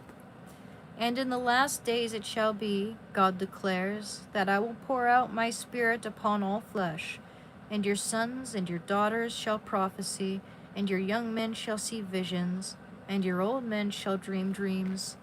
Yeah, and on my men servants and my maid servants in those days, why did I say special? I will pour out my spirit, and they shall prophesy. And I will show wonders in the heaven above, and signs on the earth beneath, blood and fire and vapor of smoke. The sun shall be turned into darkness, and the moon into blood, before the day of the Lord comes, the great and manifest day. And it shall be that whoever calls on the name of the Lord shall be saved. Ooh, my back hurts, guys. One sec.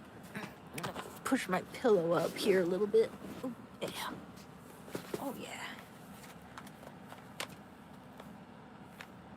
Romans chapter 2, down to verse 7 here.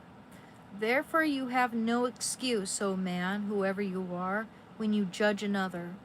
For in passing judgment upon him you condemn yourself, because you, the judge, are doing the very same things. We know that the judgment of God rightly falls upon those who do such things. Do you suppose, O man, that when you judge those who do such things, and yet do them yourself, you will escape the judgment of God? Or do you presume upon the riches of his kindness and forbearance and patience? Do you not know that God's kindness is meant to lead you to repentance? But by your hard and impenitent heart, you are storing up wrath for yourself on the day of wrath, when God's righteous judgment will be revealed. For he will render to every man according to his works. 3 more, guys. Oh, here's a good one. Romans chapter 5, verse 3 to 5. More than that, we rejoice in our sufferings, knowing that suffering produces endurance, and endurance produces character, and character produces hope, and hope does not disappoint us, because God's love has been poured into our hearts through the Holy Spirit who has been given to us. That's a very good one. Very, very applicable. 2 more.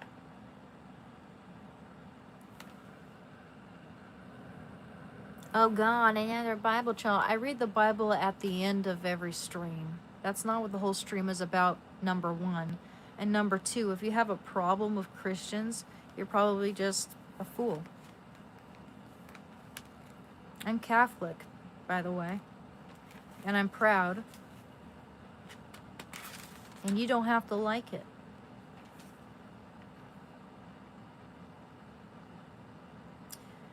There are a lot of verses in the Bible which are applicable to a recovery journey, recovery from addiction.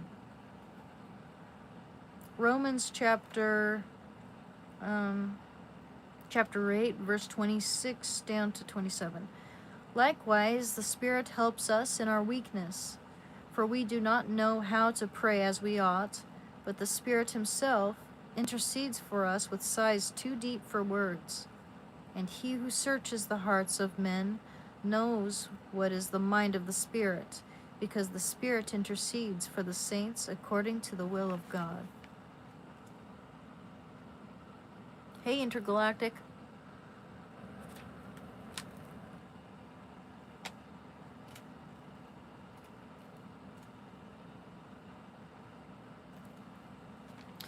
James chapter 1, verse 2 to 6. Count it all joy, my brethren, when you meet various trials, for you know that the testing of your faith produces steadfastness. And let steadfastness have its full effect, that you may be perfect and complete, lacking in nothing. If any of you lacks wisdom, let him ask God, who gives to all men generously and without reproaching, and it will be given him.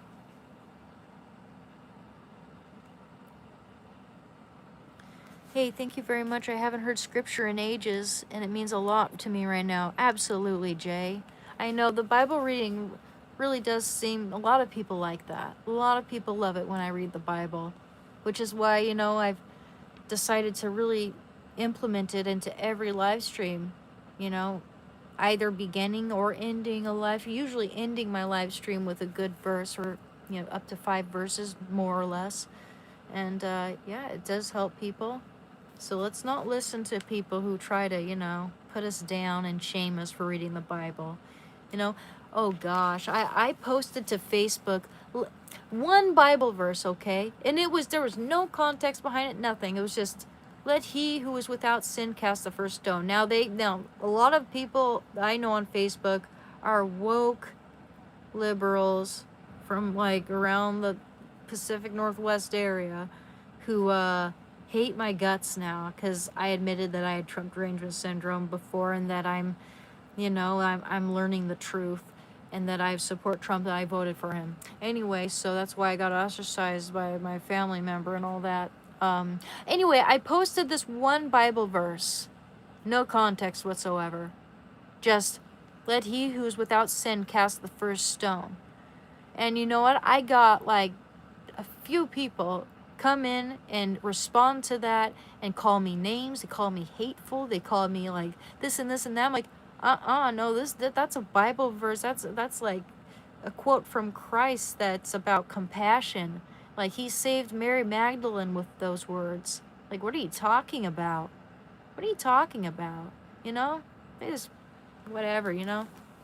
Just don't listen to people like that. There are people, a few people in this world who, well, quite a few actually these days, who love to put Christians down, and they think it's cool to hate on Christianity, and yet all other religions, like, you can't criticize them.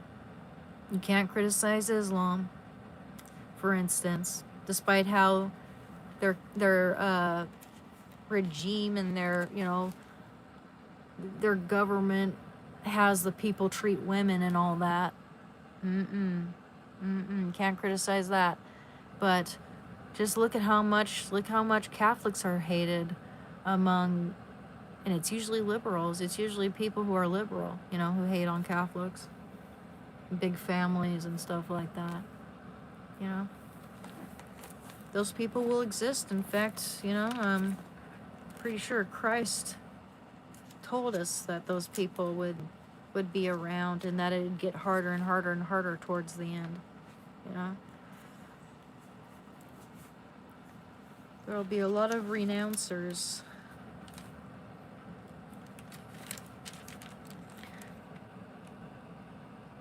Lots of Catholics and Christians are killed every year because of it. Exactly.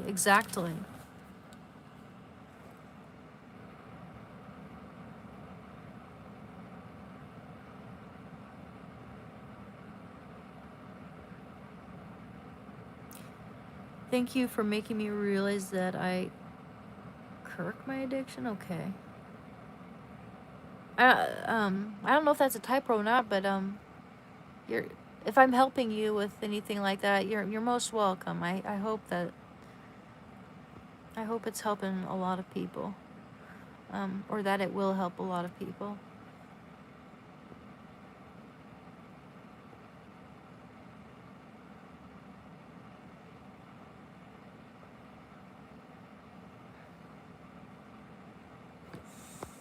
Okay, guys.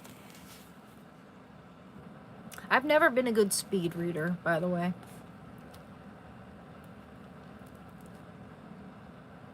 I've always thought I had some type of dyslexia too, because I always had to be very careful not to accidentally skip a sentence.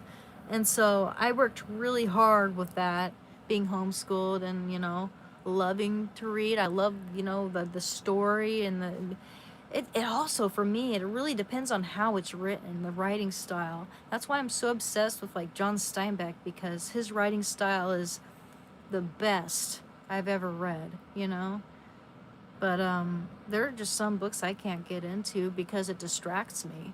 And I don't know if it's ADHD or subtle dyslexia or whatever. It's probably ADHD for me, actually. I don't think I've got dyslexia.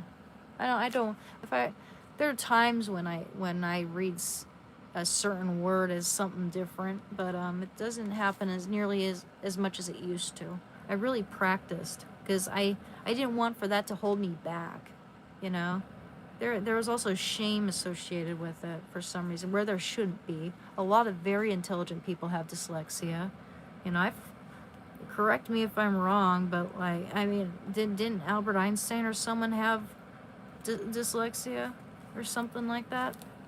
I don't know. But there will always be people who want to bring you down. They're very insecure. Thank you, Talents Chosen. I've got some dyslexia. I always want to start reading in the middle for some reason. I usually have to read sentences several times. Yeah, that happens to me too sometimes. It's gotten better, but it depends on the writing style too, for me, the rhythm of the writing. how much the writing is gripping me. Oh, and the environment I'm reading in. No distractions. You know, I can't if I'm reading around certain people, for instance, when I'm trying to read, I feel like the sky is about to fall down on me. I feel like any minute they're gonna rip me from the reading that I just got so immersed in. They're just gonna like demand my attention, and that happens. It's like people see that you're occupied with something. Oh, you know, yeah, like how dare they not, you know, have their ears and everything open to pick, you know, for what I might need at any point in time. Like how dare they not be available for me if I need them? You know, it's like people like that, man. Screw them. The sky is falling. The sky is falling. I need to tell the king. Tom Cruise has dyslexia. Yeah, a lot of it seems like a lot of actors and have dyslexia. I could be wrong, but a lot of creative people have dyslexia for sure. For sure. Doesn't mean you can't read. It just means that you got to work harder at reading. And I always wish so much that I could just read really fast. I knew some guy who would just read a book per day. I wish I was like that. There's just no way. I'm a slow reader. I always have been. And I've read a lot of books, but that doesn't mean that, you know, I'm a really fast speed reader or anything. I wish. You look very smart.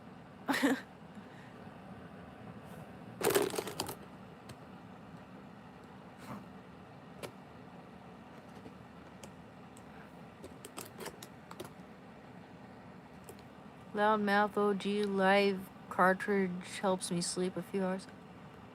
Oh. Wait. What's 10 times 10? That's 100, dude. Oh, thank you very much for the gift, Thank you very much. Appreciate that.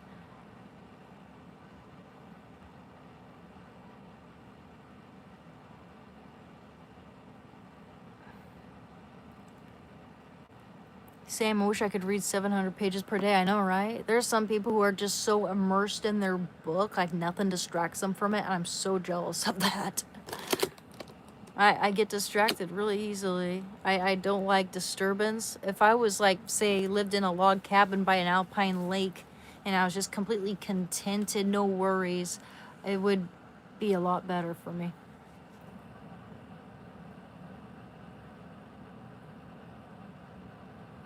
The disrespect on the low-key is so not going unseen. I have no idea what you're talking about, man.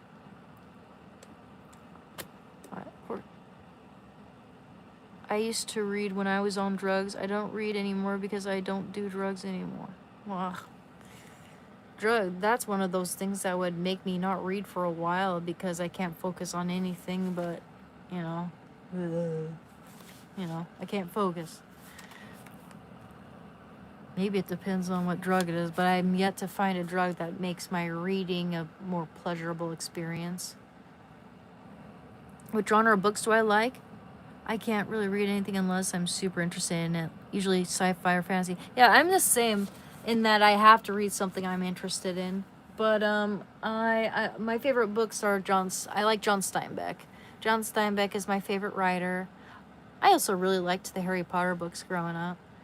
But my favorite author of all time is John Steinbeck. John Steinbeck by far. And I like Shakespeare. I like Shakespeare and I like John Steinbeck. I like graphic novels. I like coffee table books, you know. I like it doesn't really count. I like as far as poetry is concerned, I like Charles Baudelaire and Dylan Thomas. It means I can decipher encrypted messages. Interesting. That's an interesting comment. Yeah, you know, when you perceive something like that as a weakness, there's no good in doing that, you know? It is no good in thinking, oh, I have this, like, dyslexia, I'm weak, I can't do this, I can't do that. No, that doesn't mean that. Just means you got to work a little bit harder. Doesn't mean you're stupid. It just means that we all have our weaknesses and advantages, and our brains are malleable. They can be strengthened, and you can strengthen different connections. And reading does get a lot easier if you do it all the time. If you don't use it, you lose it. Why you have a voice of a girl? 'Cause I'm a girl, you dipshit.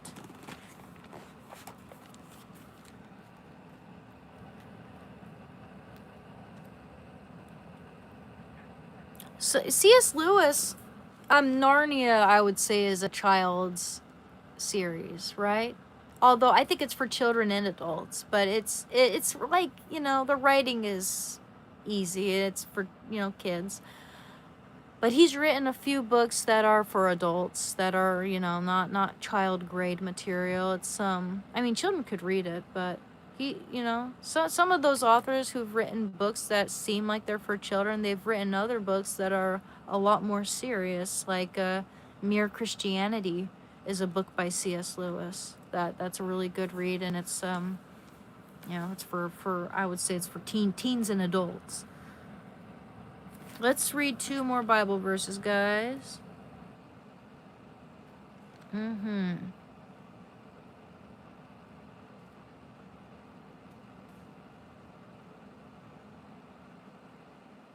Man, I wish weed did that to me. Made me settle down so that I read better. With weed, I can't really focus on anything, you know, except maybe music, you know, or yeah, it's when I smoke weed, I become less cerebral, more sensory. Which is that's the thing. My mind races at like 100 miles per hour. Did you know Jim Carrey had dyslexia too? But yeah, my mind races at like 100 miles per hour. You know, and then and I'm overthinking. Then I smoke weed. Sometimes I become introspective. You know, and but other times I just feel like I'm melting, you know? It depends on the strain too, I think. I think it also depends on the strain. Okay, we're going to read 2 more verses, guys. Please like and subscribe. I can't function right now because I'm looking at your beautiful face. Well, thank you. Okay, guys. 2 more. And then we're going to end the stream, okay? Let's see. Isaiah chapter... No, I've read that one so many times. I'll read it anyway since it's short, though. Chapter 41, verse 10. Fear not, for I am with you. Be not dismayed, for I am your God. I will strengthen you. I will help you. I will uphold you with my victorious right hand. We'll read 2 more anyway. Psalms.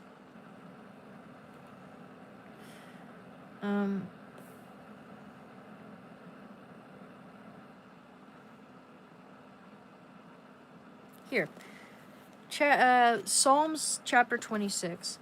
Vindicate me, O Lord, for I have walked in my integrity, and I have trusted in the Lord without wavering. Prove me, O Lord, and try me. Test my heart and my mind, for thy steadfast love is before my eyes, and I walk in faithfulness to thee.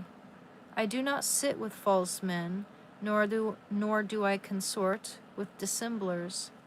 I hate the company of evildoers, and I will not sit with the wicked. I wash my hands in innocence, and go about thy altar, O Lord, singing aloud a song of thanksgiving, and telling all thy wondrous deeds. O Lord, I love the habitation of thy house, and the place where thy glory dwells. Sweep me not away with sinners, nor my life with bloodthirsty men in whose hands are evil devices, and whose right hands are full of bribes. But as for me, I walk in my integrity. Redeem me and be gracious to me. My foot stands on level ground. In the great congregation I will bless the Lord. a Psalm of David. One more, guys. One more. Thanks for coming to the live stream, by the way, guys. Just want to let you know I really appreciate you. Okay, how about Matthew chapter 5, verse 11 to 13. Blessed are you when men revile you and persecute you and utter all kinds of evil against you falsely on my account. Rejoice and be glad, for your reward is great in heaven. For so men persecuted the prophets who were before you. And we'll read verse 16. Let your light so shine before men that they may see your good works and give glory to your Father who is in heaven. And here's a good one. Chapter 6 of Matthew, verse 5. And when you pray, you must not be like the hypocrites, for they love to stand and pray in the synagogues and on the street corners, that they may be seen by men. Truly I say to you, they have their reward. And we'll do verse 14. For if you forgive men their trespasses, your heavenly Father also will forgive you. But if you do not forgive men their trespasses, neither will your Father forgive your trespasses. Amen. Oh, my back, guys. Oh, yeah. Let's see. Absolutely. You're most welcome, guys. Now it's 11 o'clock. I should end the live stream now so we can get a better start tomorrow, okay? So, God bless you guys. Thank you for coming to the stream. I appreciate you. Thank you, Trevor. Thank you, Talents Chosen. Thank you very much. Thank you, again, I'm not really good with remembering names here. So, oh man, especially if it's unique names. It's like, URLs.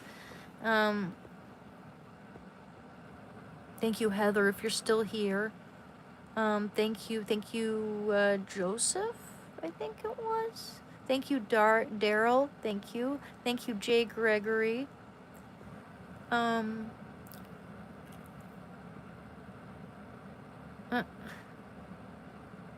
Okay. Thank you, Jason. Thank you, Trevor, if I haven't thanked you before. Thank you, Regina.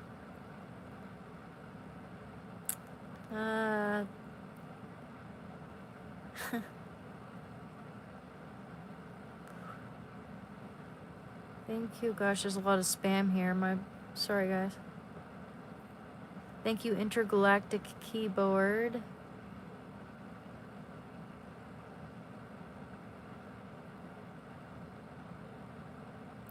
I guess. This is being kind of weird.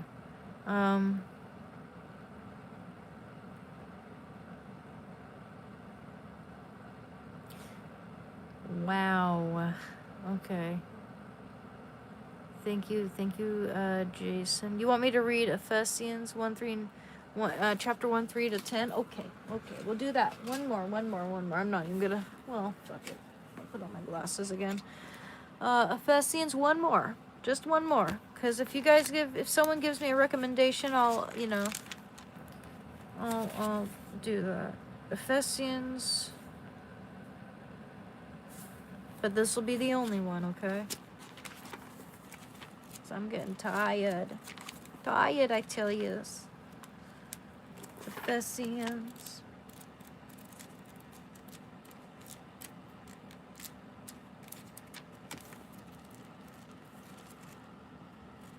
It's a very short one, so it's kind of hard to find. There we go. Ephesians chapter 1:3 to 10.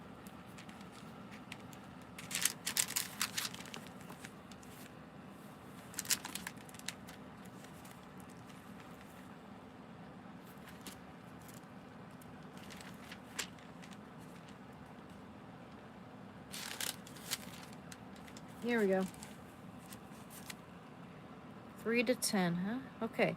Blessed be the God and Father of our Lord Jesus Christ, who has blessed us in Christ with every spiritual blessing in the heavenly places, even as he chose us in him before. Sorry. Gosh, my eyes are getting tired too, guys. I'm just totally.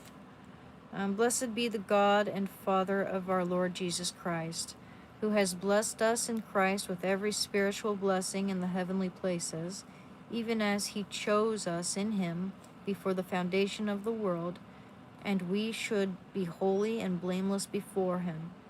He destined us in love to be his sons through Jesus Christ, according to the purpose of his will, to the praise of his glorious grace, which he freely bestowed on us in the beloved.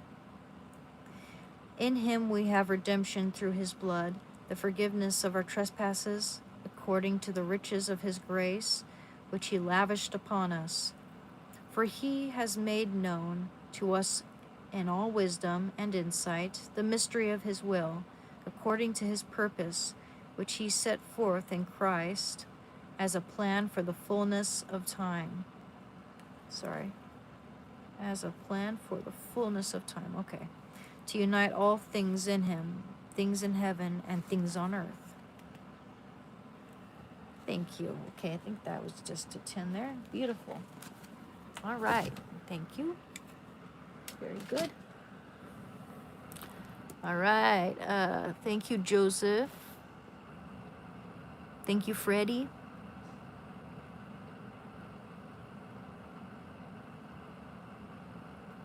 Thank you, everyone. If I've missed anybody's messages, it's not due to intentionally ignoring you or anything.